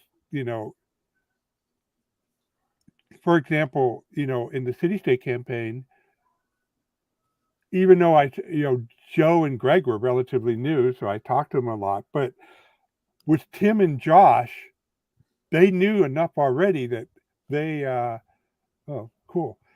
They were able to say, "Hey, Rob, I would like to do blah. How does this sound?" And it made sense.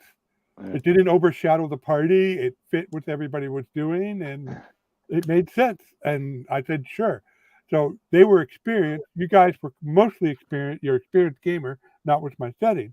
But I have run into people who are neither experienced gamer nor with the setting. So I had to work with them more to get them to a point where they weren't just like deer in the headlight, wondering what to do. And also, as you experienced in my Russet Lord adventure, Eric, I leaned heavily into stereotypical situation. How did the adventure start? You were in a bishop court, and I really played up, what people thought a noble or a rich bishop court would be like. Mm-hmm. And did you, none of you seemed to have any problems, figuring out what to do at that point. Yeah.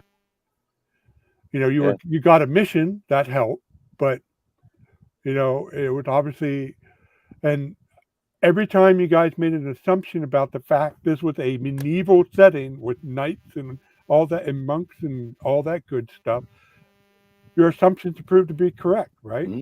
Well, you run a very traditional medieval campaign, Rob. I mean, we're all familiar with it, right? So it's nice to be familiar with, have expectations be met, basically, in terms of the way certain things are. So that was kind of nice. Yeah, but it allowed you to focus on the events that were happening without wondering. Okay, what does a Avric Sassar mean? Is that a underling, or is he head of the temple? Yeah, exactly. Well, that's what I love about I love Alien RPG as a intro for new people, because all they need to know is that you're in space and aliens burst out of your chest and people have guns, and that's it. Like, there's no setting drop at all, and you just run with it. I've taken people from work who've never touched RPG in their life. I've played it with kids. I've played it. It's just boom. It instantly connects to people, and they can run with it. They don't have to have any setting set up. And that's exactly, Rob, the longer that backstory is, it's just adding to the setting setup that somebody's going to have to also absorb. Well, what I do, I mean, as you guys all know, Matt hasn't been subjected to it personally, but as Tim was jesting at, There's 19 pages of house rules, and each of you, if you're a non-human person, whatever, elf, dwarf, whatever the fuck, you got probably 8 or 10 pages of this is the place you're from and your culture, your settings, the people you know, blah blah blah, and then you got that plus the house rules, and plus you got a little description of the area. So everybody's getting something, and I sent that way ahead of time. The Are we house rules supposed to read that? Oh, you motherfucker! I know you didn't read shit. I'm quizzing Eric on this the last game we played, and I'm like, Eric, you probably want to refresh yourself on these guys because it's going to come up. Because I know he hasn't fucking deleted the files, so No. I didn't delete the files. I just didn't open the files. Yeah, exactly. There's so, a difference. No, I saw the email and I was like, oh, jeez. But in a way, I'm doing the reverse as a DM. I'm giving a massive 100 backstory. kilobyte Word file. But once you have this backstory of the setting, I'm more amenable to anything you want to do within that. Because the biggest problem with a backstory out of nowhere is that, number one, it affects the adventure you're running potentially. If they say, no, I will not do your pre-planned adventure, I will go rescue my sister, who I've said is captured by the orcs 20 miles hence, right? Or you're doing something that doesn't fit with your region, your world, that doesn't just make any like fucking... Oh, you don't like people clear trashing your agency, Joe. setting, Joe. No, I am absolutely... Don't fuck with my setting. There was one guy who says... Yeah, I'm total opposite. Trash Can my I just... setting all day No, long. So you're against emergent play. No. So It's we are all- playing your story, period. Nope, there's not. No, setting is different than story, Matt. Setting is what I control. I make the map. I make the world. I make. Yeah, but you just said that you're not going to allow them to go off and do their thing. No, I just tell them ahead of time. You can't make up shit that doesn't exist in my world. Therefore, here is 20 pages of all about my world, so you can make up shit that does exist in my world. Or might. Well, what if their idea of their backstory, their daughter or sister being kidnapped or whatever, what if that fit within your and I'll run with 4,000 page document? Then I'll run with it. I will absolutely run with that. I've done okay. it with everybody. But the first thing I do In all fairness to Joe, he did say there is a negotiation process. Yeah. At the start of the campaign. Yeah. That means yes, if you a player, it is possible for the player to negotiate that he has a kidnapped daughter that he wants to go find. If you say that to me, then I'll say, okay, so here's the situation. It wasn't kidnapped by orcs in the mountain of whatever the fuck you just created out of your own ass.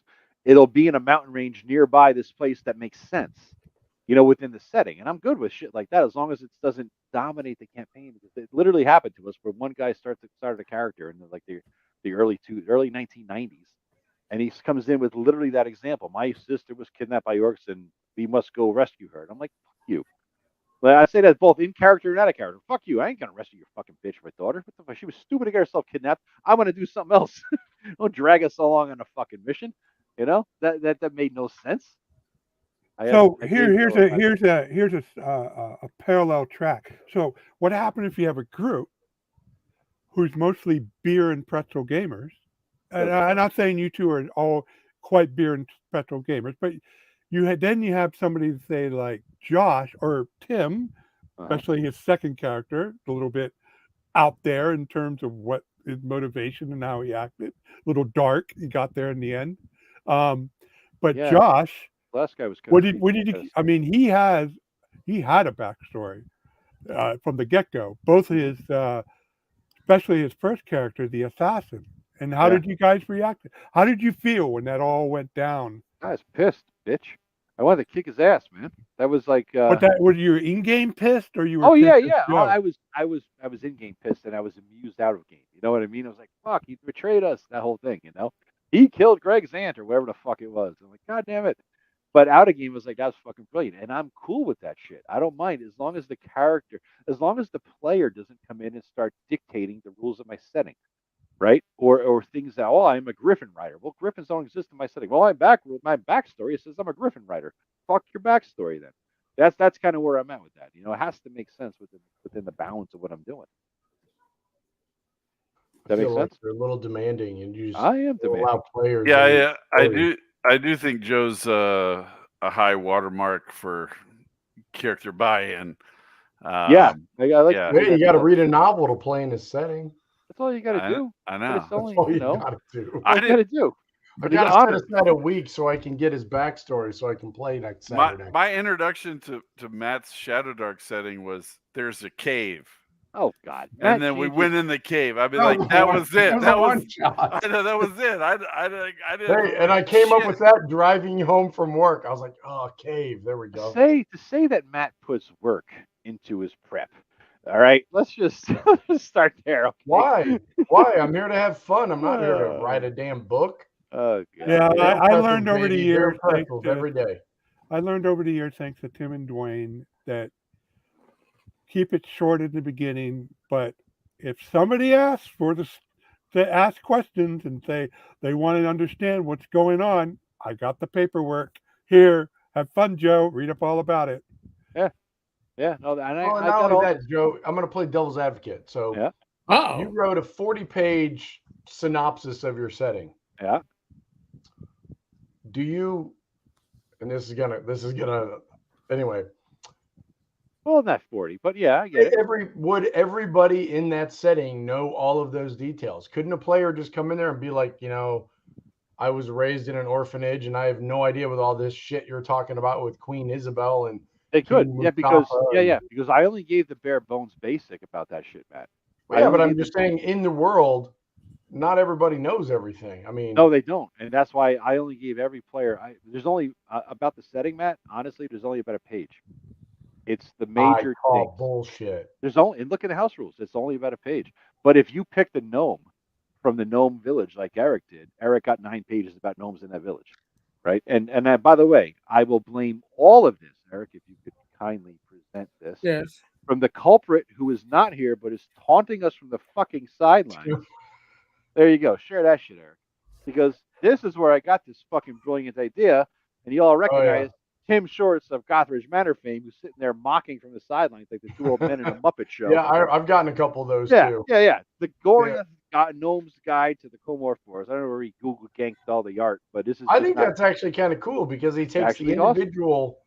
Awesome. I mean, he takes the overall knowledge of the whole setting and breaks it down. I think mine was like 6 pages. Yeah, and you got the halfling point of view for your halfling guy, and I got the gnome one. So he broke it all down about what gnomes are in this campaign, because Tim has never played gnomes in his campaign. So when I said I'm going to play a gnome just to taunt your ass, Matt, he's like, all right, well, fuck, I never did gnomes, so I'm going to make gnome rules up. So he wrote all this shit up: overview, the homeland, the religion, Father Grum and Mother C.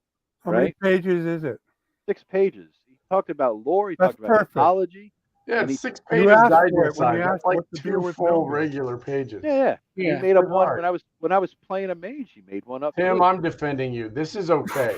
The Magic User Guild to the Comor Forest. When I made a first mage, it died. Remember that one, Eric? I dove through a window and I dove right into a fucking fireball or something, if I remember right. Like, I'm gonna get out of this fight through a window. Hi! Like knife in the fucking face. I'm like, oh, thanks, he's dead. But anyway, you need some amount of page count to do it. I mean, when I wrote up my Majestic Waterlands for my supplement, it took all that notes.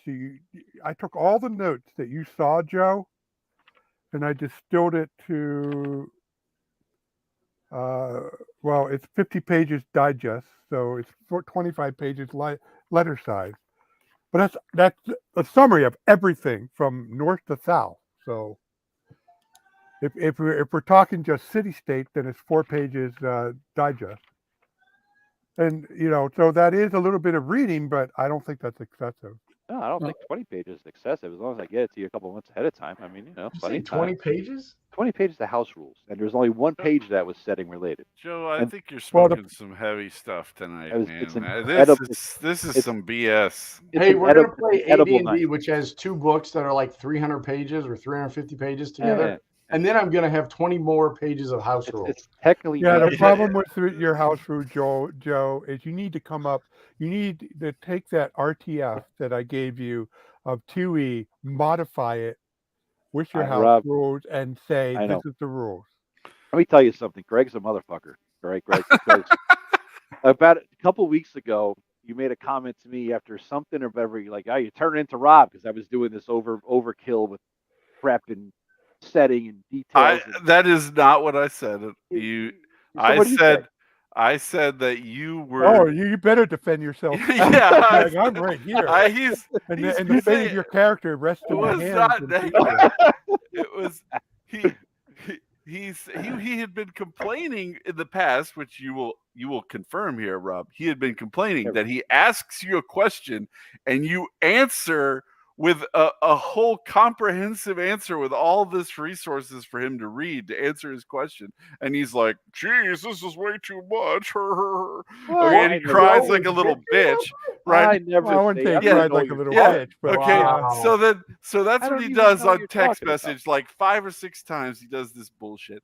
Then he does the exact same thing. I ask him one question. He's like, "Here's 48 pages." Well, I so might you do answer that. your question." I was I like, might "You do that. bastard! I So might it's have good done for complain Joe, about but this not the shit." rest of Yeah. us. So Yeah, it wasn't like you're turning into Rob, you suck or whatever. Like it was you're doing exactly what you fucking complained about. Play You about Rob. Yeah. jackass. So anyway, I go to bed that night thinking, "Fuck you, Greg," because So I wake up the next morning and this subliminally planted some bullshit in my head. Like, you know what? And this is after like all the nonsense, the OGL, everybody putting out their own shit and everything. I'm like, you know what? And Shadow Dark's popular, and I'm thinking, even Greg could put out shit, I could put out a fucking RPG. So you know what? I'm gonna at some point, I'm gonna do a setting, a monster book, a DM guide, and a fucking player's handbook, and maybe a Lies. fucking solo adventure, and we're All gonna put lies. all the shit in. No, You know you what? won't. The- I got a 5-year plan, bitches. There's I got a a 5-year ratio plan. for Go for everyone it, Joe. So For when's everyone it in coming this out? chat. I'm gonna put it on my Yeah. calendar to remind me to buy it. 5 years from now, mark my words. 5 years? Okay, 5 hold years, Yeah. 2020. 5 What? years. Who you killing, Matt? So You're not going to be alive, motherfucker. So, Joe, You're old, and you'll find a ladder to fall on your head or something. I You'll will dead be by then. staining my new deck, and I will have to be on a ladder Yeah, for that's that. what I mean. Done. You're going to So, fall off Joe- the ladder, hit the pool, and drown to death. So, Joe, Bleed out. you're setting a date, much like James Raggy set a date. That's so true. far, That's very true. it'll be done way before then. bullshit. Eric, I got a question about the con. Yes. Oh, he forgot his own question, folks. So I got a question about the con now. Yeah. While James was there, did the referee guide ever come up? No. I brought it up because of course I made Oh. the fucking infamous fucking back when I had the audio. What the hell? The podcast I did a 10-minute video or a podcast rather that pretty much was me saying, "Where the fuck's my book, Raji?" That was pretty much 10 minutes of that, with various. Yeah. So I was like, Did he buy you a drink since he owes you a book? No. But No? we did have dinner together. But anyway, in any case, I said, Wait, you have Was a it podcast? But you went Dutch. But Was it a anyway. romantic dinner? "Oh," he grabbed my leg. But other than that, it was nothing kinky happened. Who wouldn't? I have great hair. But in any case, I was buying all the books and shit. I said, "Yeah, what do you do, Con? Blah blah blah." He says, "Yeah, and at Gen Con, I'm gonna have. I guess he's really close to having it done. It's like he's gonna have like the some level of this is the book printed out, and I just got to do something Really to close it." is relative. Didn't he have a binder or something at a previous con? Yeah. Yeah. He sounds like he just wants to get it behind him. He's like, "Fuck it, I just want to get it done, so I don't have to talk about it no more." I think so. There That's you the gist of it. He's tired of being second place to Far West. Evil Cheese says that you're going to have Ken Whitman publish it. So Yeah. So Yep. for everybody here, there's a ratio between the amount of shit that they've written and the amount of shit that they've published. And Joe has the by far largest ratio of unpublished shit just sitting Kind of there. right. No, Yeah. I'm afraid I'm gonna have Rob. to cut Joe some slack. Yeah. It Rob would beat be me. me who had the largest. But see, That's Rob, ratio. as soon as you posted, it's a ratio. As soon as you wrote one word down and published it, you won. beat Yeah. Joe that's on right. one So end of the Joe's ratio. top is Yeah. 0 and Joe's- mine is Joe's is more than undefined one. because it's over Yeah. 0. It's a ratio you could be over at 0. 10%, Rob. You still beat Joe at He's right. Good 0.00. point. So you're Beat me busted, with the Joe. math. Yeah, it's true. Have you ever released any of your stuff, like even No. free on a blog? No, because fuck people. I'm not gonna. If I can, You know what? I'm gonna go through my emails and everything you sent me. I'm publishing it on my blog. There you go. Joe the lawyer lost documents. Lost archive documents, publication. yeah. I'm gonna put it on drive-through. Unofficial guide to Joe the lawyer's RPG Christ. material. Make sure you Published slap. by. Make sure you slap the Wizards OGL on it, just to be sure you're up safe. By the way, folks, just as an aside, we're talking about backstory and all that stuff. Well, Were we? on Humble Bundle, we were All right. before. On Humble Bundle, of all places, I just looked because I was just curious, as to what the newest like RPG Humble Bundle was, Yeah. and in the upper left-hand corner of the Ultimate RPG Guides is Ah, RPG Backstory Guide. Then you have the RPG Backstory Guide, I guess, Expanded Genres Edition. They got two guides. Christ. They got two Is this guides for you to Published do. by those two douchebags, or is it somebody else publishing it? No, this is somebody else. Actually, I think I have the Oh backstory wait, guide. you didn't see the most important thing here, and it's all for Matt. This is Matt's baby, the Ultimate Micro RPG book. I thought Matt's baby would be unicorns, the myth, legends, and lore. Matt's a secret unicorn lover, you know. Does unicorn, what is it, furry shit, right, Matt? Oh, You I- dress up That unicorn was your furry stuff? weakest insult of Yeah, of that's- all. that's pretty that bad. was so pathetic. Pretty weak. Look at Jesus his, look at his, Well, You look at need his more gummies, background. Joe. That's pretty Well, bad. Look at his background color. I mean, it's Yeah. the color of the book, for God's sakes. Well, the jerk store called, and they're all out of you. Yeah, That's Uh, funny. By the way, Joe, I just found Joe's 5e hardcore brutal house rules Oh, version see, that's good. 62720. It's 9 pages long. That's the short ones, because I pretty much eliminated everything. This doesn't exist, that doesn't exist, and you're dead at 0. You know, it was 9 pages of Oh, such and the shit. other email, OSE house rules version 3.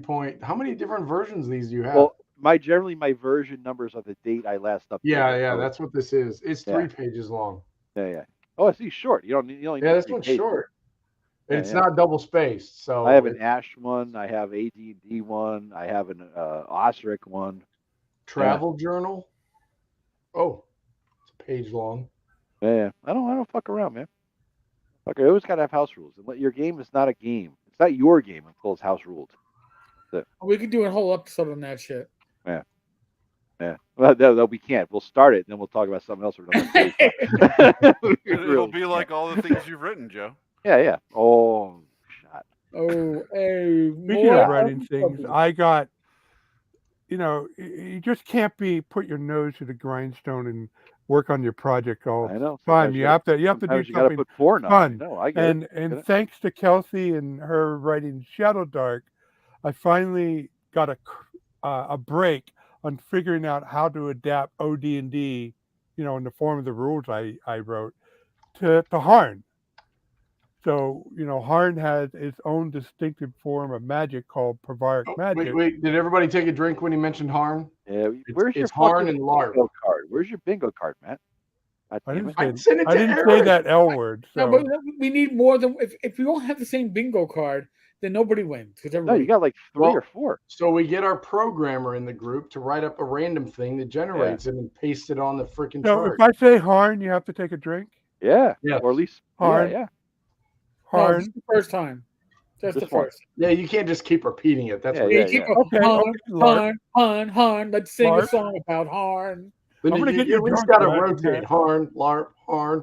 I met Anyway, my wife at a I Larp. figured it out, and While playing Harn. and I wrote up about 4,000 words, and that was a lot of fun to do. And basically, what helped me was the example of how Kelsey really did a good job of putting in a spell casting role into an otherwise D&D game. She jettisoned Fancy and Magic, and you have to roll to cast your spell, and that I can, this would work. If I do change one or two things, I can make that work as a spell casting roll to cast, harm spells. But that was I just had fun. What the hell is pickle beer? Pickle beer. I Oh, had- you missed I Eric. had listen. I There's had a my German niece whiskey. watch that part of the live Thursday. You have it, night. Eric? Pull it up. You got to see your face. If you can pull that shit up, your face was like priceless. All right. Just keep. Yeah. Yeah. So I'll did give a you the shot background. live? Matt, since you missed, Matt, at North Texas, there was a whiskey tasting group. There was like 20. Yeah, of us I saw there. some of that. Yeah. All right. So it all tasted like somebody's asshole, basically. So Germans Was don't it know how to like make homemade stuff that people whiskey. brought? It was No, terrible. no. No. One guy Oh. brought 6 bottles of German whiskey, and he's like, "Oh, a little treat." I don't know what he was thinking, but he he knew it wasn't that great. But by that great is an overstatement of how good it was. It was terrible. And then, for whatever reason, he says, "You want to try this pickle beer?" I'm like, the fuck? Nobody Never would do it except Eric would do it, of course. Of Cool. course. You know, All so right. he looked the face, your face. All right. You got it We're- marked, Eric, and where the pickle beer is? Here we go. Oh, here we go.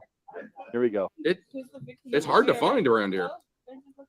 Das ist eine Pickelbier. Das ist ein gutes Can you make that sour bigger, Eric? Pickelbier. Yeah. full Sorry, the big OSR belly walked by. Let's go go to number number 3 because my taste buds All right, I here we gotta go. clear out the taste of bad whiskey. Okay, It was- while you guys are goddamn checking number 3 out, figure out which one it is. This has gotta get- Holy shit!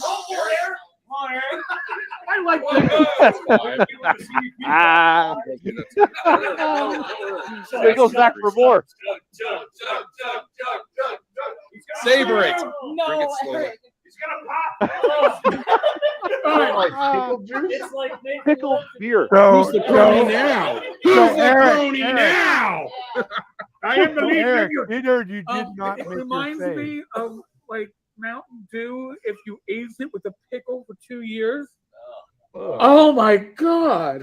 All right, Oh he failed my his save. god! Tastes like I'm eating a pickle. And I like pickles. Wait a So minute, wait, Eric. Was it like everybody just brought beer from wherever they No. were from? No. All right, so and I will include a link in the show notes or a pinned comment or. So what was So happening in Eric- here? Yeah.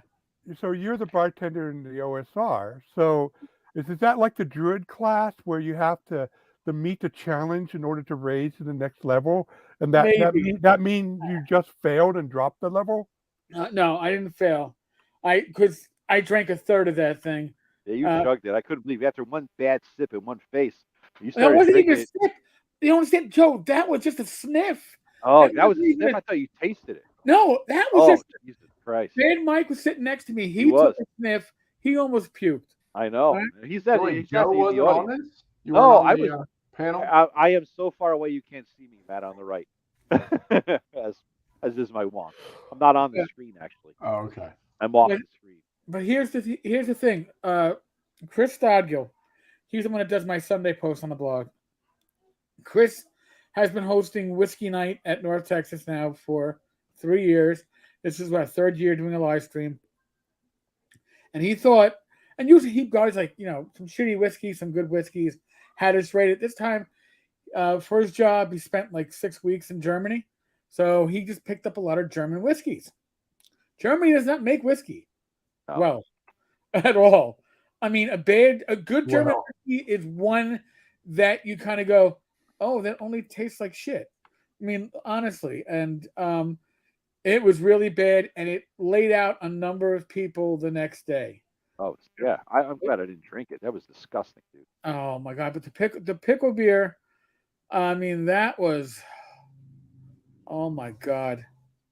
And then the 6 different whiskeys were terrible. I mean, he tried. He wasn't trying to poison us or anything. No, he didn't Glad- try anything ahead I'm of glad time. I had a high con. Is all I'm saying. Right. Next year, I think it's all going to be Texas whiskey. Yes. Yeah, I think so. And then So. Jim Kitchen is in 2 years. Jim Kitchen is going to supply the whiskey. Now he's the auction guy, right? Yep. Okay. Yeah, he's a cool dude. A funny Yeah. motherfucker too. That guy. Oh, is he's funny. fucking hilarious. He's the one that dressed up as Jameson. Jameson, I know. He dressed up as Jameson with a ridiculous outfit on, and then somebody dressed up as Satine. You would have enjoyed that, Matt. Some That dude was- dressed up as Satine. By the way, Joe, that was another lawyer, Mark Greenberg. That's how we roll. What can I say? Of course it was a lawyer. That's how we do. That's how we do. Oh, Yeah, no, it was funny. I got a half an hour in, and I'm like, I got to get up early next morning for the flight, so I really couldn't couldn't do it, too late. But damn, it was a good time. yes, Death Angels. It is very rough drinking. As Bad Mike said, it smelled like pickles, sour beer, and old shoes Yeah, in front of a car for a week. that sums it up. So what I kind of can't pickle did they put into it? Dill or sweet? It smelled dill. It smelled very dillish. It tasted very dillish. Dillish. Delish. Rach Ironic. took a sip. She goes, it tasted like Oh, did she? I handed Yeah. it right back to him. There it is. Mike Mike was a you come witness. here. Mike was an eyewitness. Maybe He maybe sat we right should do next that to at ShireCon. Everybody bring a weird I local handed it thing. right back to him. him. That was bad. That was some bad. Man, I came so close to heaving. So let me explain. I don't throw up very often. In my whole life, I probably thrown up a dozen times. I just don't throw up. When I get sick, I just don't throw up. Hmm. And I came. Eric can tell you, I almost heaved on Eric, which would have been hilarious because he was right next to me. I would have laughed my ass projectile, off. projectile vomiting on Eric would have been hilarious. Live. I felt the gorge. That I can't believe Eric he drank that pickle beer. That know. was, oh my God, that smelled so awful. And it hit me right after we've been drinking that terrible, that god awful fucking German. Here's my quote on that. We found something the Germans couldn't do besides invade Russia in the winter. Let's make whiskey, because it was. Didn't Chris say they'd only been making whiskey there like 30 or 40 years? That was it. That was it. Yeah, they had no clue with it. Well, they need to spend another 100 years trying to perfect it, because it was the best one there, as Joe said, was terrible. The best one was terrible. Yeah. The worst ones were horrific. They were just, I mean, and that Ty Beard had the best comments. He sat back after each one and did one of those fancy wine taster kind of comments. Right. It tastes like turpentine on plywood in the rain. It was like that kind of a ridiculous comment, He had one. He said it has an earthy taste, much like a chicken coop. Yeah. Stuck with creosote. Oh man, Ty had some good ones, but I felt bad for Chris because Chris felt so bad, but he didn't know, and so we were having a blast. We were just laughing our ass off because it was that bad. It was so bad that you had to keep going. It's like, as the new guy, I held my tongue until somebody at first nervously said, "This kind of sucks," or whatever they said, and I'm like, "Oh, it's open game now. I can actually speak up." Yeah, because we all thought, okay, it's going to start off low quality and it gets better, right? Yeah, it started off somewhere below hell, and it got there. It was just merely bad, merely really bad, like bad whiskey. And that's like the number 4 one was the best, and it peaked at 4 and it went down into 6 or something. Yeah, 4 was there was a little dip 4, and then it went down again with 5. Yeah. Oh God, it was so bad. 4 was like the low end well drink. 4 was the Henny. 4 was the Dubra vodka of whiskeys. Hold on. There it is. This was unveiled at the North Texas RPG Con. Nice. There we go. Nice. Receipts of the Russet Lord. And by the way, Fugly pointed out that that's the Game of Thrones throne behind with the. Yeah, how did you guys miss that? But those are like potato peelers. Yeah, potato peelers, but they're the Game of Thrones. Oh, that's fucking fantastic. The Throne of Swords. It's great. So what's on the back? Yeah, it's on the back. It's the same thing on the back. So Eric and I are trying to figure out what to do with this beauty. We're going to put it in the auction but it would have been lost on those cretins there. Yeah. I mean, come on. Only we here know what this merely means. I know, and I had a good. Now here's the thing. I will sweeten that auction. And I'm not going to have it published by then, but I will put a coupon to a free copy when it is published, and I'll throw in the current draft of the Russet Lord. Oh, all right. There you go. Hey, that's pretty cool, man. That's pretty cool. That is awesome.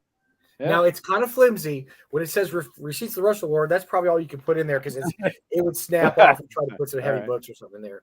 But you're not buying it for that. You're buying it because you're a fan of. I still don't get the receipt thing, but whatever. Rob, I'll send you the dude's name. Rob, you make paychecks and whatever jokes, paperwork and paychecks jokes all the time, whatever you call it. Oh, there you go. That's what it is. I'm pretty sure. Yeah. Why am I the star of the show suddenly? Oh, shush. Hold on. You had the bag. You had the bag. The bag had to be front and center. So. Yeah, you saw my Ozempic face there, man. My face is getting skinny. That's scary. That and German whiskey made my face skinny. Well, since you showed your thing, Matt. Mike, one more time. Whip it out. Whoa, hey, Rob, don't show your thing. This is my Father's Day gift from my son, a dice box. How cool is that? Right. Yep, he 3D printed it. He used wood infused, filament, and I gave him my a file for my logo, and I gave him the pat to make an indentation for this, and then I went through my existing dice box, which is this, and figured out the size I need to put everything in. and these weird holes in the universe, because they're green, like my green screen, are actually showing weight. So I don't need to duct tape my map down to the table. I can just put those on the corner. That's a talented kid, Rob. Yep, he is. He's not going to be a computer programmer like me. He's going to be a whiz at mechanics and engineering like my dad. So that's cool. That's cool, man. So family heritage there, you know. Yep. Oops. No, I'm still seeing your junk, Rob. There we go, man. Yeah, so Rob is going to go, Mike. Rob has said if not next year, the year after. He's committing right now. Okay, that's not really. It might be next year. It just That's depends on my finances. commitment. I'll go sometime in the future. Is what that means. Yeah. Joe came. Look, Joe gets props. Joe came. I did. Joe I came. did. He saw. He conquered. He I Right. did. Yeah, but unfortunately, I can't spend $3,000 like Joe. Oh, Rob, Okay, it cost me. it was not $3,000. I pissed it away was a lot of Joe. money, Rob. I had extra money. It was probably $2,500. I pissed away because I had a good fucking time. Because what the hell, right? He But bought yeah, stuff though. You don't have to buy stuff. yeah. You check the beginning of the video, Mike. I went through 45 minutes everything I bought. So. Oh dear God. Yeah. Yeah. And Rob, don't forget, you go there, you sell your shit, Rob. You will make money there. Joe True. Block says, I don't think Joe. I think what did he say, Eric? He never made that much money to con or something like that. It was best con weekend and Ever. And he's like, but next year I probably am just gonna come back as a gamer. As a guest, yeah, and he still made shit tons of money. Raji's table was full, right, Mike? We were there when he opened up. Raji said he said he made more money there than any con except for Gen Con, and that includes all the European con. Yeah. Raji made a fortune. Yeah. I mean, I bought $150 of that with that Black Blade table alone. You know what I mean? And just it's like stupid money, Rob. It will pay for itself. It is a huge con for people to buy stuff. I'm always that would be a good secondary goal to get to get stuff done in time for one of the NT one of the North Texas cons, so I can bring a full load of stuff down. Or actually, because I don't have a credit card, I can't handle the sales attack. I would talk to Black Blade before, and I would bring down the stuff, and hopefully they have enough. They negotiate for some table Rob, space. your shit is already there on their table, Rob. All you gotta do is add more shit to their table. That's all it is, honestly. You're good. And then if you man the booth, right? I honestly, it was a little bit weird. At first, it was flattering that, hey, you're Joe the lawyer. I'm like, yeah, to recognize your voice. And then after like 15 people, I kind of got freaked out. I'm like, because I don't know anybody. It's like it went from flattering to whoa, people actually know me. From fucking YouTube, it was just kind of weird. It was kind of strange. But Rob, way more people know you. I know, and I was finding that weird after your fourth report. But hey, this guy knows you. Of all this group here, no, I'm the least known. And I had a lot of, hey, you're Joe's, right? You guys you actually put shit out. You do stuff. I don't put goddamn thing out. So they know. I don't know, 2,000 copper pieces, and it's going to live forever. That was a blog post from 10 years ago, though. I mean, that thing, that only us know about it, and fewer people every year as they croak, right? Nobody's going to know that thing in 10 years. Yeah, but Joe, I mean, I've never written anything that caused someone to just completely withdraw and give up on life. Jesus Christ, man. That was a brutal kick in the nuts. I mean, that's a legendary accuse, it's gonna live on. I blame the hangover. It was like I hadn't walked my dog. I was one eye open. I'm like, Eric posted something about the adventure the night before, and I'm like, here's my post on it, because we would all post something in the blog days about following up on somebody else's post, right? So I posted the thing, and then my dog was bugging me after 10 minutes. All right, I'll walk the dog and hit send, and then post or whatever, and it was there. That was raw form. Did you just provide a backstory for your blog post? No. I mean, was it Majalewski's fucking stupid dungeon from hell? That's all it was. Swimmermount. Yeah. Yes, thank you. Eric ran it. Greg was in it. I was in it. Greg suicided his character because it sucked so bad. He just couldn't take it anymore. You were poisoned. You were going to die soon. So you just remember, Greg, you pulled your sword and just charged. Meanwhile, here I am putting away all my notes and all the mega dungeons in my campaign because I don't want Greg to suicide. Just couldn't take it anymore. So the next day, Eric posted, it wasn't that great. And I'm like, it sucked ass. And boom, that was that. I tell you, everybody was excited I ran a 5e campaign in Black Marsh. Everybody was excited in the group to go to Black Marsh. This was a group that Josh and I have friends in, and so they were ready to explore Black Marsh. And then I told him, they're in Castle Black Marsh, the town. They said, oh yeah, you could. They're talking to bartender. Oh yeah, you can go up to the castle, and if you pay the elves 10 gold pieces, they'll lower you into the first levels of the Castle Blackmore dungeons and explore them. I swear to God, it's like they didn't want to go, but they had to go. It was like this weird, like they were drug addicts, and this was their fix. But they didn't want to take the fix, but So they you're did it saying anyway. If you buy Black Marsh, you'll be addicted to Rob Connolly's product. I think it's Black Marsh is free in PDF. You should be grabbing it. It is It is. fucking awesome. I know. Thank You you. ran us through it, Eric, and I didn't know what it was, but I enjoyed the shit out of it. And then you pulled an Eric, and you changed setting and game. Oh within no, yeah, 3 that weeks. was, So that was listen, that was me when I came back to gaming, right? That was when I came back to GMing. Yep. This was after Greg formed the D&D Next group, which the group was great except for one player who shall remain nameless but didn't last. And but the D&D Next sucks shit. I mean, it didn't. It was good one week, and then the next week you went, "What the fuck is this pile of?" Oh man. Then I joined right after that. Right after you guys had fucked D&D Next, that's when I joined that group. Yeah. I wanted it to be good so bad, but it was not good. There were sessions when the playtest material was like, "Oh wow, I like this," and then you followed up with, "They changed it. What the fuck is this mess? There's nothing to be happy about this." But remember, we're talking about role play, right? Earlier, Sure. and what was the biggest problem in that campaign was somebody role playing and not rolling dice in an encounter. What? Who the fuck did that? That was before my time. I wasn't there. Yeah. You're talking about the movement mode issue, right? No, we're talking about the role played encounter where role playing kept. Oh, yeah. I remember that was a separate thing. Yes. Type this idiot's name in the private chat there. I got to know who this is. I don't remember his last name at the Eric moment. does. He's typing. I don't remember his last name either. Yeah. Oh, really? All right. I'm curious. But very upset that we weren't. You have to roll dice to determine that. You can't just have a great speech. You have to roll dice. So we had a good group back then. I mean, are you guys still in touch with like Greg Brasco and what the hell was the big guy? He liked to cook all the meat. What the hell was his name?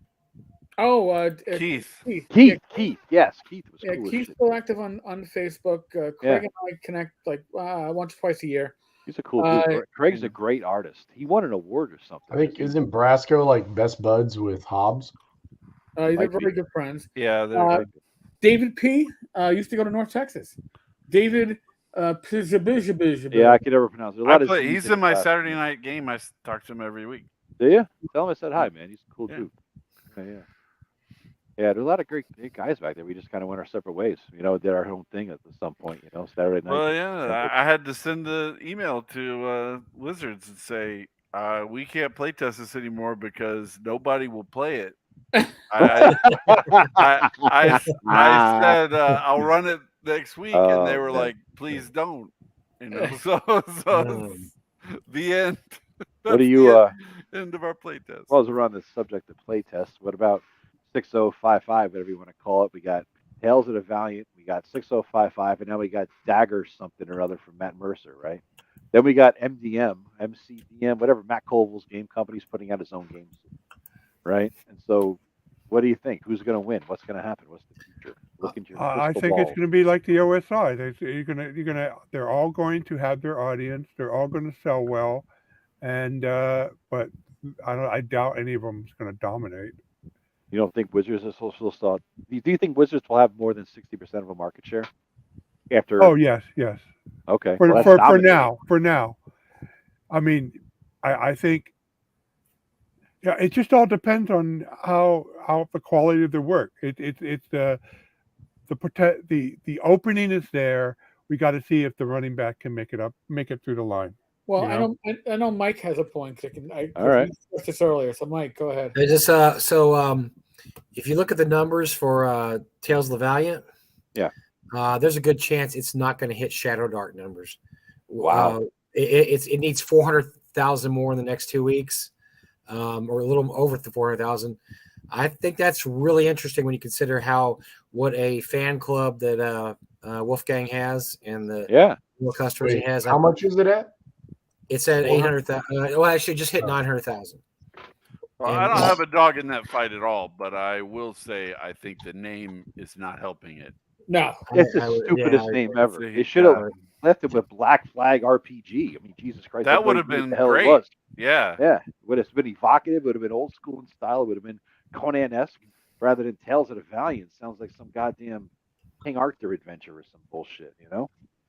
I know, and I had to face when I first started publishing. I faced a similar decision. I was going to call my my publishing house Sage's Tower Games, and one of my friends really liked it. But then when I was talking to people, you know, trying to get information about how to publish and stuff, and I told them somebody my Bat in the Attic story, and I said nice, and they said, you know, you really should play off of that when you start publishing. So you know what? I'm going to call it Bat in the Attic Games. Yeah. Which is way better, I think, than Sage's Tower would ever have been. It's unique. Wow. So memorable. How much did you say it weighed? 800,000. How much it made? It's at 900 right now. I think it was 890 edition, which I'm sure none of you've ever heard of. What made 645,000? What did? Knave. That's a game designed by some other game designer. Oh, I know what that is. So the guy is a popular YouTuber, and he has a huge following. So that's I'm just saying it's like a little known game that he does. It's pretty cool, but it's very rules light. But I think it's like gonna end up being like maybe 40 pages or something, 80 page digest size. But doesn't it seem like these are all cannibalizing each other? Then I mean, Shadow Dark at 1.3. It looks like Tales of Valiant's probably going to end up close to that, maybe not quite that. I don't know what Matt Mercer's game is going to do, but I mean, it could blow us. It could be the surprise entry, and you know, I don't know. I don't know. Is he still really popular? He was like, I don't think he is really. I don't think he is. Yeah, he was hugely popular. He was like one of the biggest influencer guys. And then I think his name's kind of just maybe I just don't run in those crowds anymore. I don't know, but there's not a buzz. Yeah, actually, I'm looking. Kelsey did 1.365. So Tales of Valiant would have to do almost another $500,000. I don't think it's going to do it. They're at I don't think it's got $500,000 in it. Well, they got $898. Which is that's amazing. If you could have sat here a year ago and told me that Shadow Dark's going to do more than Wolfgang Barr's next big project. I know. Well, you know what? She had perfect timing. She had perfect timing, and she has a 28 charisma. I mean, I met her in person. We all. She's you met her, Joe. She's freaking awesome. Sweetheart. Her and her wife, two of the nicest, genuine sweetheart type people I've ever met, and that's not just I could And they're actually excited about gaming. It's like babbling, like they're so happy to be around gamers. I mean, how many gamers are jaded and God, they're just always pissing about something and blah blah blah. Old bastard. She actually like Rob. He's always complaining about stuff. Oh yeah, right. Grouchy old Rob. But she actually thanked me. I said, "Oh, I'm Joe the lawyer from the thing with Eric." And I'm like, "Oh yeah, you know." And their wife says, "You know, when people ask us about an example of gameplay, she says we refer them to your video." I'm like, "Holy crap!" She's like, Kelsey's like, "I just thank you for." I'm paraphrasing. She's like, "I just thank you for guys for trying it out." But and the implication was, "Much old fuckers trying it out." She's very say that, right? So she says, like, "I just appreciate you doing." I said, "Honestly, Kelsey, at the beginning." She goes, "A lot of people didn't give it a chance." I said, "That's how I was at the beginning." I said, I stood there and I'm like, "Fuck this, blah blah blah, millennial stuff." Joe hated it, and I said, "I hated it." And then I was like, and then I'm talking to her, I'm describing like as if I'm reading a book, and then I turn the page, I'm like, "Well, I kind of like that." I said, well, that ain't that bad. That's kind of a decent idea. And I'm like, you converted me from the quality of the book. I said, so it's not like almost like your snap judgments are uninformed. Who knew? I tell you what, I sat in while she ran her game. I sat for an hour off to the side watching. She's an excellent. I thought about it, excellent DM too. I thought it would be too much of a creeper. She does. Yeah, that's a She little does weird. I mean, she did a great job. She engaged Great the whole for her. audience. I mean, just everything about it was just she's a really good DM. So Yeah. that adds to all her other talents too. And she's Yeah, really yeah. I mean, James Mishler is her gaming Rabby. yeah. Yeah. You know, I It's mean, a great that's, story. Great story. Yeah, about Yeah. James Mishler. you know, You I know, she- mean, James was OSR before I think there was like officially like an OSR. I know. He was Pretty one much, of the first bloggers. What the hell was his blog? What did he have? Which one was his? I even forget what his blog was, but he was putting out material for the Wilderlands under license, and he was doing like pre-order crowdfunding before pre-order crowdfunding was a thing. Yeah. Listen, it's a hard thing to figure out how to do it accurately and be able to produce the material in the time frame that he was allotting himself. So that part didn't last, but his knowledge of old school gaming is literally second to none. Yeah, yeah. Mhm. Yeah. He was also subjected to some troll reviews on some of his Shadow Dark stuff because by people who were sour grapes about Shadow Dark. Really?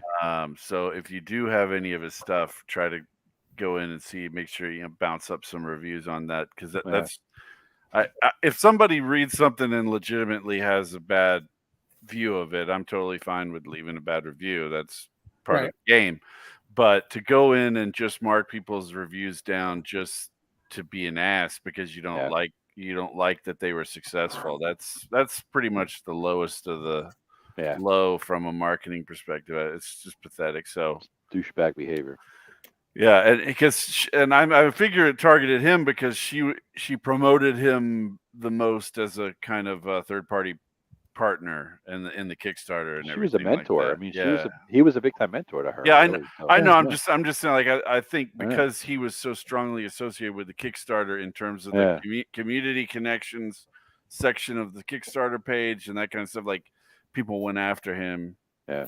Are they just scared to go after? Are they scared to go after her? Or, I mean, what's the deal? I don't. Well, there's nothing on drive-through to mark as a 1-star. Okay. For her. Right. You know. Oh, I got you. Yeah. Especially before the PDF even dropped, or that kind of time frame. Right. There's going to be a lot of sour grapes. I mean, there will be eventually when it comes out. Yeah. You'll see it, but it's going to be a drop in the bucket compared to people that I think that are happy with the game. So it's going to look stupid when they. Well, spent a lot of years. She see took how the time it to ends develop out. it. Because, like, you know, when a lot of these other games have come out, there's a huge upswelling of, you know, support. Like, remember Black Hack? Black Hack was huge. It was everywhere. Now, I mean, I think they had a second edition come out.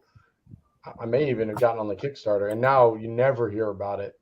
You hear it referenced, like Shadow Dark has some elements that were kind of pulled from that, I think, but you hear it in inspiration discussion, but you never hear people, oh yeah, I played Black But you know Hat. what you got? You know what you got with Kelsey though, Matt, and her game system and her niche that she fits is that she's basically I don't know how old she is, but she seems at least 15 or more years younger than me, right? So let's say mid 30s if I'm estimating, and she is this sort of perfect crossover nexus between the old school and the millennial types who want to try old school. She is a nexus for that, whereas she herself in the game system fit that niche, right? So it's a derivation and combination, whether we're going to call it a 5e and some OSR game. That's what I'm saying. It'll be interesting to see if that interest and support sticks with it.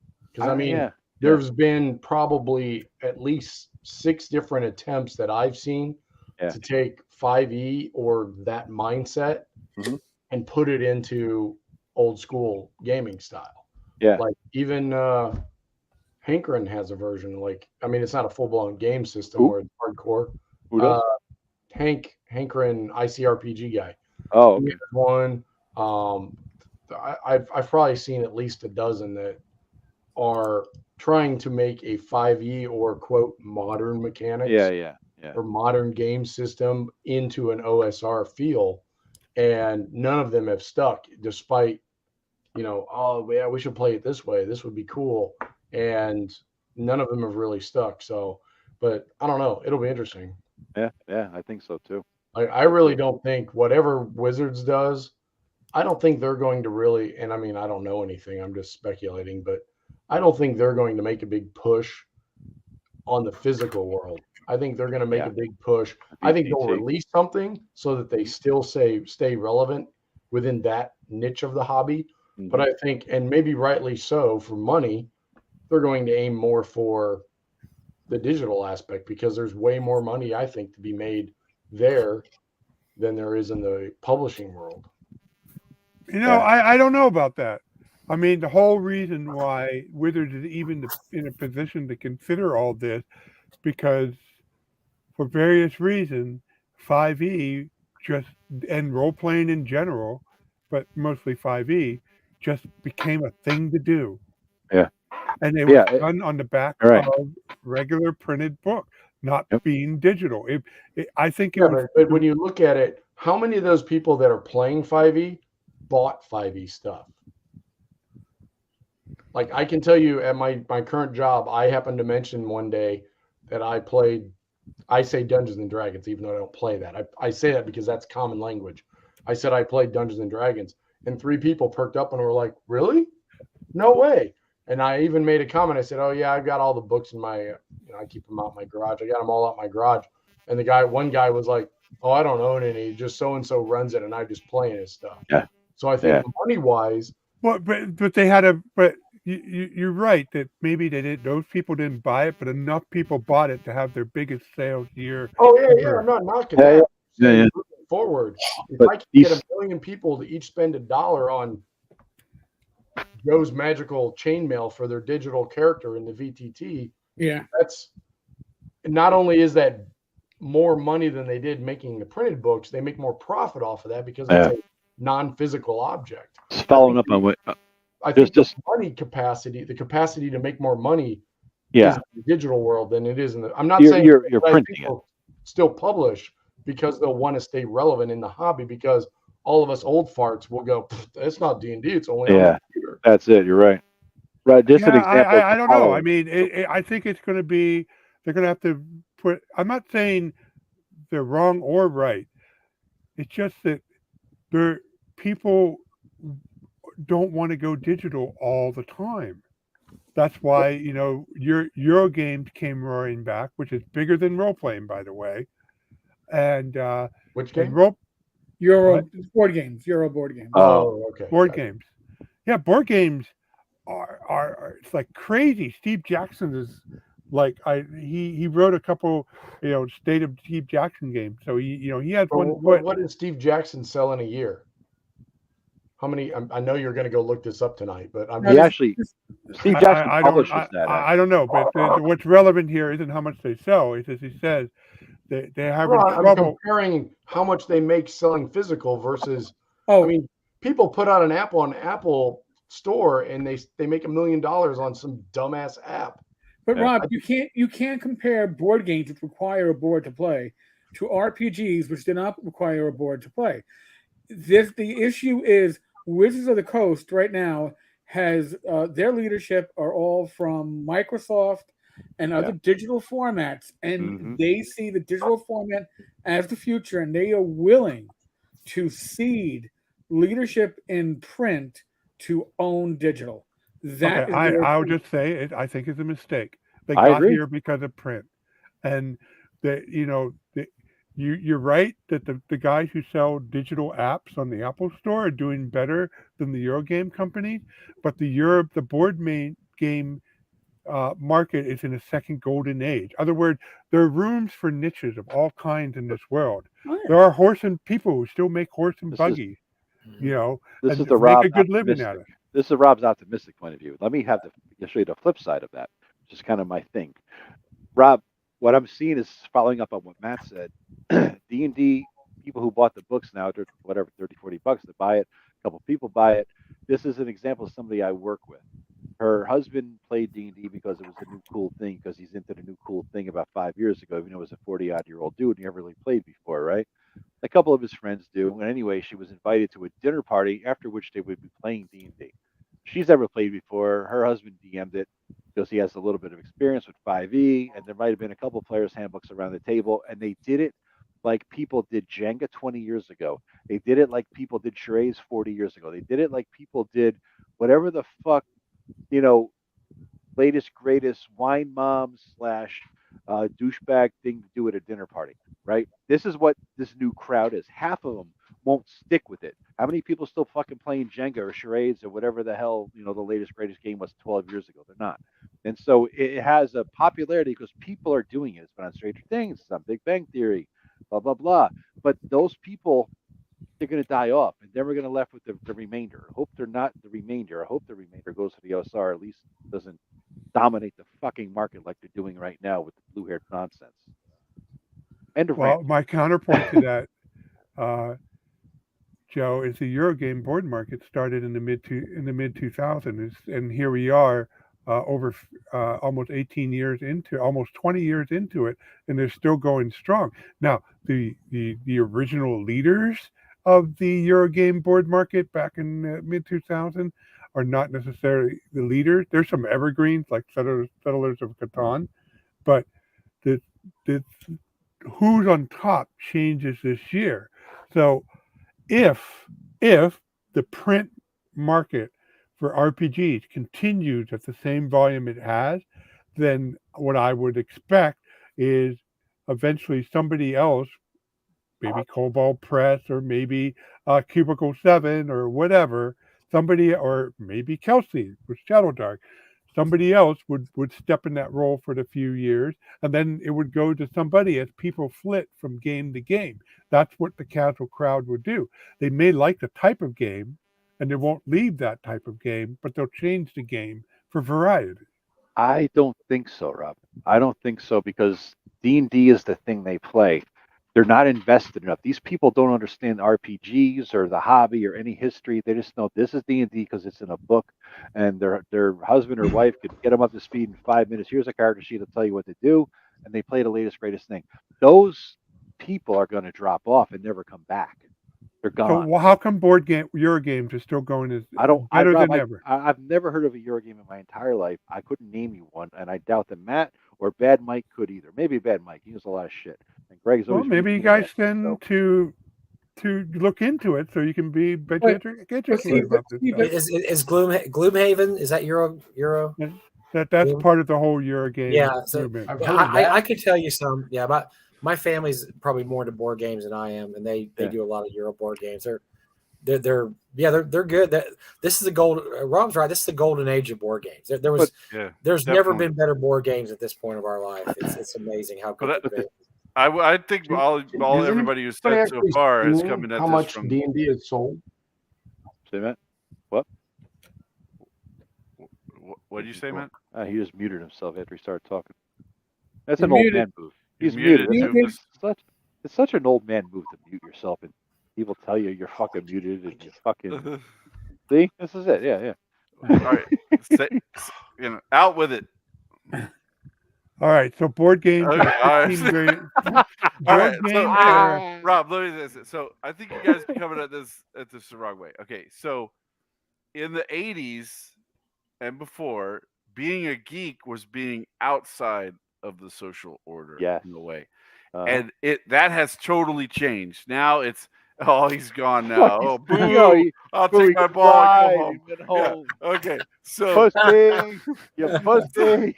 So that has totally changed. Now being geek is whatever. I think the future is people are always going to be looking for the thing to do that is not popular. Is this niche thing? Oh, we're cool. We do this other little thing, right? So I see the future. I hope that Wizards of the Coast goes pure digital. I hope that they create some kind of hybrid thing between video games and role-playing games that they can own and leave the field to people who actually want to play the game in its base format, not as you have to buy a special robe on the VTT and pay $30 in order to look cool, whatever. Fuck that shit. Yeah. Somebody who could just load up Roll20 and run a Traveler game or run a D&D game just as easily, like whatever it is, that's the kind of thing I want to preserve. And I'd be perfectly fine if Wizards of the Coast just walked off into the fucking sunset and left it all to us. Yep. Let them go do their VTT Digital World magic and stop printing books and stop fucking up our shit and just walk away. I'm totally fine with that. Take most That of the I people don't you need brought them. into the hobby with Yeah. We talked earlier about Rob was talking about that you can appeal to a niche. You can make millions of dollars appealing to 0.01% of the population. Exactly. There's so much population.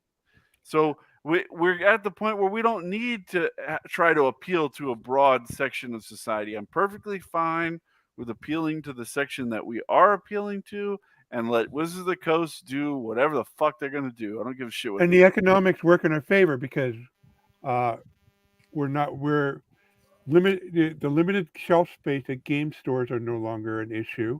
The limited warehouse space distributed are no longer an issue. We have, the internet that distribute. So you can still have stuff in the game store, but it's not the only thing you have. You have other things. So there's more opportunities and more ways, and it's easier to reach people more together. So all game stores begin to look like the complete strategist, basically, with everything under the sun. The thing is, Wizards of the Coast is willing to give up shelf space at the game stores. They've already said that they want to sell you the physical digital bundle. So if you pre-order through Wizards of the Coast, you get your pre-order shipped the day it releases.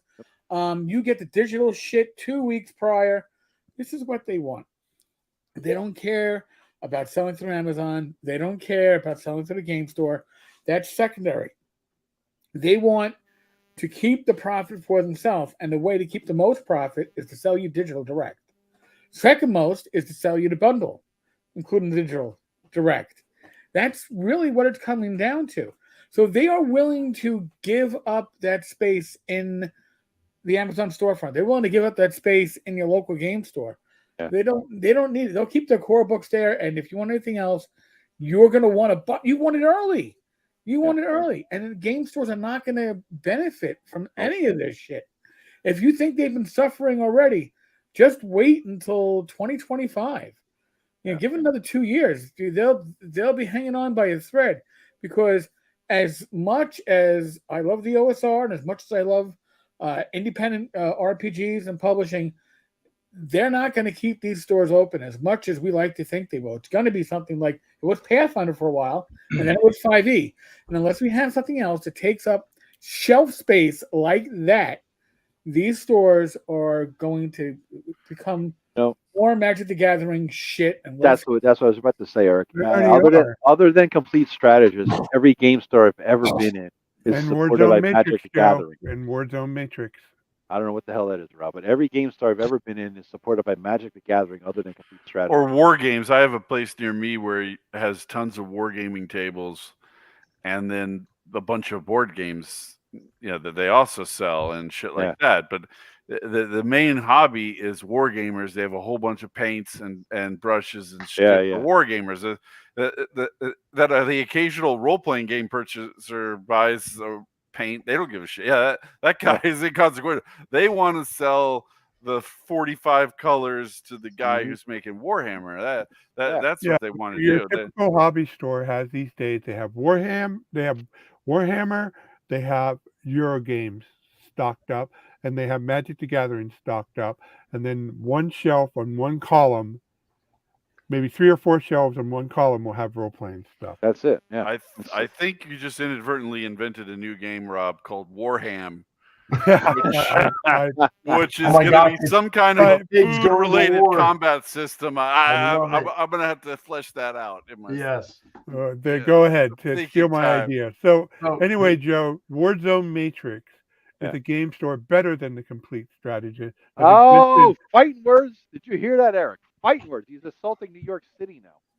I don't know. Well, I've been to the complete strategist. I know what I have, and the Warzone Matrix has more weird stuff and a better selection. Here's the thing, though. It's not the complete strategist.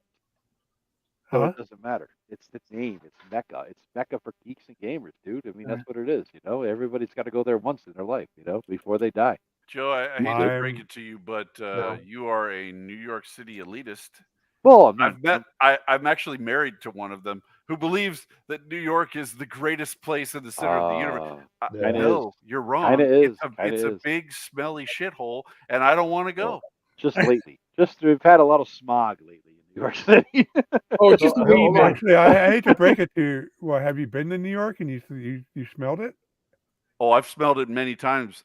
My wife likes to make Mecca-like trips back there to. Oh, it's such a wonderful. It right. reeks. It's like Motherfucker, next time it's you're a up here- horrible place. Joe, The only good thing about it is that I know you find people. All right. But other than that, and Joe. Junior's cheesecake also right. excellent. But other than that, Uh-huh. okay, Yeah. not a place Eric, for Greg. Eric Okay? woke up. I like places with All right, Greg, trees sorry. and fresh Greg. smells. Greg, you have not smelled New York City until you are in a public housing elevator in the late 90s in the Look, summertime. That you That- went that into is- the darkest that is part the of this free- city doesn't make it better. I'm just All saying. right? That is the true smell of New York City. When humans defecate in an elevator and it gets to No, Seoul, 110 Korea in the summer. I would assume they don't defecate in their elevators. Oh no, they do it in the alley behind the KFC. I saw it. I gotta agree with Evil Cheese. New York City smells like a giant joint now. I gotta agree with that one, man. It really does.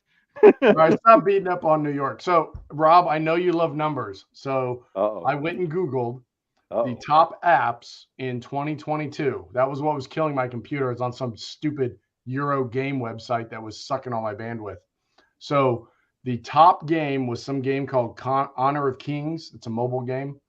$1.65 billion in revenue. I bet that game alone beats probably all of Wizards of the Coast, maybe even Hasbro's sales for the year. I don't know. The entire, according to Google Finance, the global board market size is 15 billion, and this part surprised me.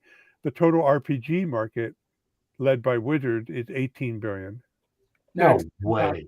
Bullshit. But Absolute you got to understand, Matt. Lies. Your point is accurate, because if you look at the entire what is the size of the video game board market? Well, it's video games. You said RPG. I thought you were talking pen and paper. No, well, we have to. What's the definition? Their definition of RPG? The Because video they may be game saying market is mobile RPGs. The video game market is $220 billion.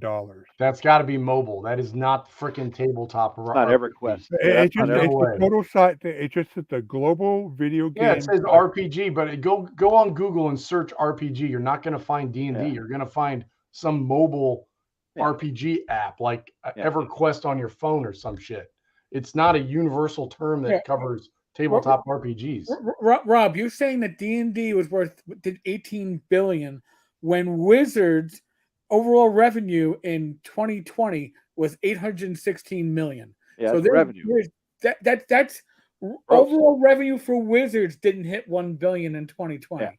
Yeah. So You're looking at RPGs meaning computer games and mobile games. Then that You're right. You're right. I see. There's a little tiny RPG, editor. no one thinks You have to work your way back, but that is for digital. Okay, hold on.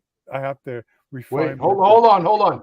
Wait, did I just win a debate with Rob? You actually did. But the board game market, Matt, is 15 billion. That's accurate.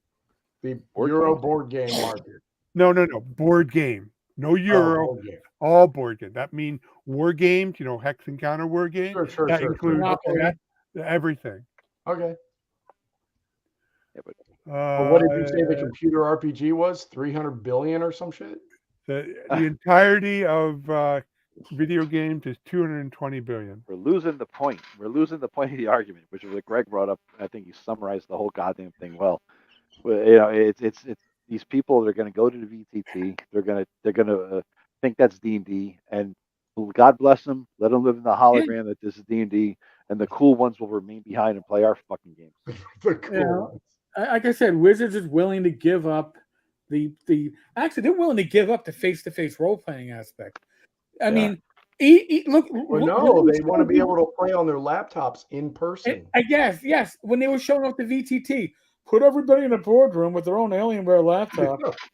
Come on, everybody, look at that. Move your piece with your mouse. There you That go. was on par with the barbecue sauce in the Facebook guy's office when they took a picture of it. Yeah, this is where the humans put the barbecue sauce on their bookshelf next to me. Like, what kind of tone deaf shit is that? Are we going to play RPGs with laptops at point blank range?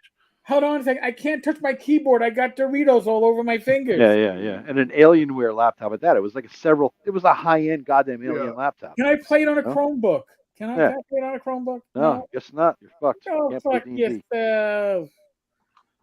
Listen, we are way off our again, as usual, we went into the weeds and started beating on like rabbits.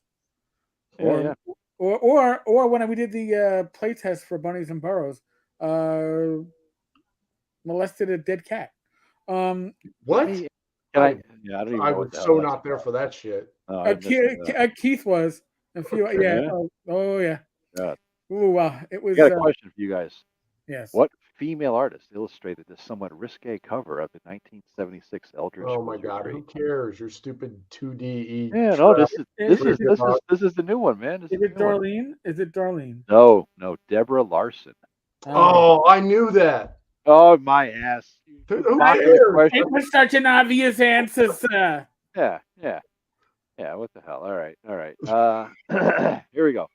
How was Keenan Powell, an artist who worked on the 1974 edition of D&D, related to Gary Gygax? Repeat that first name. Pet dog. Keenan Powell. Who cares? I don't know. He was second. He was an artist.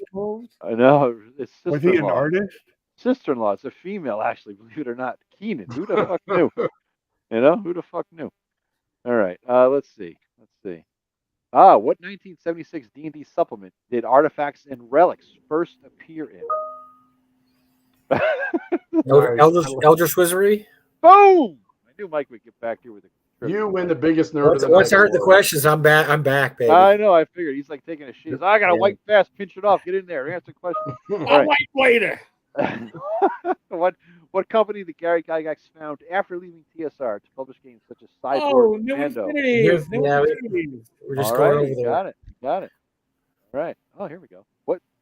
What was the name of the plastic playset shaped like a green toothy monster that accompanied the 1980s LJN D&D action figures? I wanted one of those so bad, but I was too old to buy one. I only looked at it longingly, but that was something Castle. Close. Castle? You're zoning in there. It's Fortress Monster of Castle? Fang. No. Fortress of Fang. Fortress of Fang. Yeah. Yep. Fang. Yep. Boy, I wanted that so bad. All right. In the basic expert set, so Mulvey Cook BX 1981, would you find the black pudding in the basic or expert set? That's a good question. Expert. Rob, expert. Anybody else want to weigh in? I'm going to say basic because I'm sure it's not the right answer. It's expert. Rob, you're so cool. You got that right. It was high level. Who ran the TSR UK subsidiary, which was founded in 1980 and would go on to publish Imagine magazine? Turnbull. Correct last name. Don Turnbull. Don Turnbull. Yeah. Oh, Matt, this one's for you. In the early issues of Dragon magazine. Oh, sorry. In the early issues of Dragon magazine, who serialized his fantasy fiction, The Gnome Cash, using the pen name Garrison Ernst? No idea. Well, that was written by Gary Gygax. Yeah, that was Gary. It was. Yeah. Gary Gygax. Oh, the Duchy of Ernst. There you go. I got it. Yeah. All right. I remember the Gnome Cache. I remember, hey, Gary Gygax wrote a short story, and I read it, and it's like, oh God, Gary Gygax wrote a short story. Yeah, it's terrible. It got you all ready for the Gord Rogue books. Which early TSR employee used the pseudonym Omar Qualish, as in the apparatus of Qualish? Oh, good Lord. Mike is thinking. Mike, I can see it. He's pissed. It was really early, so it had to be somebody who was there really early. And the way they used to write the names to be anagrams. Qualish. No, sorry, excuse me. I think I used to know this, but I can't remember now. He rides a scooter nowadays. Tim Cass? Boom! You had it with scooter. Omar Qualish, Tim Cass. Really. All right, one last one before we end it. All right. All right. What was the name of Gary Gygax's regular column in Dragon magazine? From the Sorcerer's Scroll. Boom! Rob with the win. All right, good deal. We got to end with trivia. By the way, Tim once told me a funny story. Early Dragon magazine featured stories by Gardner Fox, Niall of the Far Travels, and a bunch of short stories. I like Neo. So, yeah, but they weren't really that great, Rob. I don't know. I mean, yes, I like Conan. Gary really liked Gardner Fox's fiction back then, and so sight unseen, he ran to him like at a convention somewhere, and he said, "Hey, I've got this story of mine." He goes, "Oh, we'll buy like 10 stories or whatever, something crazy, and we'll whatever, just send them in and Tim will pay you and this and that." And then the stories would come in, and they're actually pretty terrible. And they're just like, "Oh my God, we got to print another one of these." But that's why so many of the early issues featured Niall the Fall Travels, and you might want to reread those, Rob. They're really pretty bad. They're not high quality stuff. So Tim cursed Gary for years after that because he had to publish these Niall the Fall Travel stories. That's funny. You never know. I mean, back in the day, I loved the Belgariad. Can't read that shit now. Oh God. You know. I read the Pawn of Prophecy, and it seemed to hold up. But I'm pretty sure I can't read through I probably can get through all the first 5, but that's where I'm going to end. Yeah, I mean, after that, it kind of went. I mean, the next 5 were just a repeat of the first 5, right? It was like a copy paste, basically. Find and replace. Names. Find and replace. Robert Jordan, I gave up after like somewhere in the middle of the 3rd novel. I was like, this is never going to end. And it didn't. He got me for 8, I think, and then I was done. I was done with Jordan. Dwayne kept saying, "Rob, you got to read the Wheel of Time. You got to read the Wheel of Time." He was a big fan of Jordan, so I read the Wheel of Time, and it took me. I'm a guy who could read Roots in a month, and for people who don't know, Roots was a pretty thick book, and it took me forever. It took me a half a year to get through the Wheel of Time. Really? And then I started reading The Great Hunt, and it was like, no, I am done with Jordan. I not reading. I nearly failed out of law school because of that motherfucker. I found his books, and I read the first 6 or 7 in like 7 weeks. I was pounding out a book a week, and I was barely going to class. I was just reading fucking Robert Jordan. God damn it was bad. But yeah, I was blowing through that shit. I was hooked into it. But then I realized, like you say, he's never gonna finish. No. No. And then he died. Yeah, then he croaked, motherfucker. And we're never gonna see George R. R. Martin. Well, about to say that's the same story with George R. R. Martin. Someday he's gonna croak, and then somebody will finish it. So, I came across. Martin said no one's ever gonna finish it but him. Yeah, sure. Either. He's not gonna let anybody. Yeah. Believe it. I just came across a book, and I can't remember what it was. It's a German science fiction serial that's been going for like 60 years, and there's like, I want to say like 3,000 books. Jesus Christ! Yeah, I can't remember what it's called. Perry Roden? Does it involve Perry Roden? or something? Perry Roden, yeah. Perry Roden. So I'm actually a huge Perry Roden fan. What do you want to know about it, my man? Yes, good. So, it's really good. It's space opera. It's very finest. It was written. So it started in '60s Germany. It was written once a week. They would come out with one book a week. That's why there's so many issues of it covered. But they reprinted it in English in the '70s. Forrest J. Ackerman bought the rights to the United States, and his wife spoke and wrote German, so she translated them. And they translated, I want to say, the first 150 into English, and then they ran out of money, and that was it. And I have all of them, and I've read them. Very, very good. They actually, the early issues have a plot line that resembles the board, very much resembles it, to the point where when I saw that Star Trek story, I figured that guy was plagiarizing some of those German authors. Wow. But, yeah, it's really good. It's run I think it's run since 1962, I believe. They restarted it, or like did a reboot in like 2011, I think that said, or something like that. I know. I just came across it, and I was like, Holy crap! They had to do a reboot because the story. So what it does is it's it's what they call cycles. Each 100 issues is a cycle that takes place, and then they jump ahead like 50 or 100 years, and they show you what's happened. And the same character, he becomes immortal. Perry Roden. He's a Earthman from space. And the plot lines it's really good. We're really good space opera. Very imaginative. But yeah, I stopped reading about 150, and there's still like another 2,000 issues to go, but all in German. I couldn't speak German, and I couldn't translate German, but very good. I recommend the American. If you can find the original Ace paperbacks, they have really good covers by Gray Morrow, who did some really great covers for them. If you can find the original 150 original, I highly recommend them. Very good space opera. Wow. All right, folks. On that note, we have covered a large amount of territory. But wait, there's more. But wait, listen, we were joking about your character backstory. We have done not even a hex crawl. This was a sandbox and a half. As always. That's why you come to the Random Party Generator RPG. It's why we do what we do. Huge thanks to all the regulars: Rob, Joe, Greg, Matt. Russell Lord. I don't think you count Matt as a regular. I'm not a regular. He's irregular. But that's He's very irregular. He doesn't need enough fiber. Yeah. There you go. Bad Mike for jumping in. He's like a quasi irregular. I'm just narcissistic. If you mention my name, I appear. So. Oh, Candyman. Ah! Sorry, I'm really dating myself with that reference. Yeah. All right, folks. Tomorrow there's another live stream. Myself, my wife Rach, 8 p.m. We'll be doing a Gamers Health update. Other than that, thank you to everybody in the live stream that was in the audience. At the end, I just gave up on following your comments because this is I could barely follow my fellow co-hosts, let alone you all yapping. Kind of our job, isn't it? Yeah. Be safe. God bless. Roll the dice. Roll them well. Manana, 8 p.m. Laters. There y'all.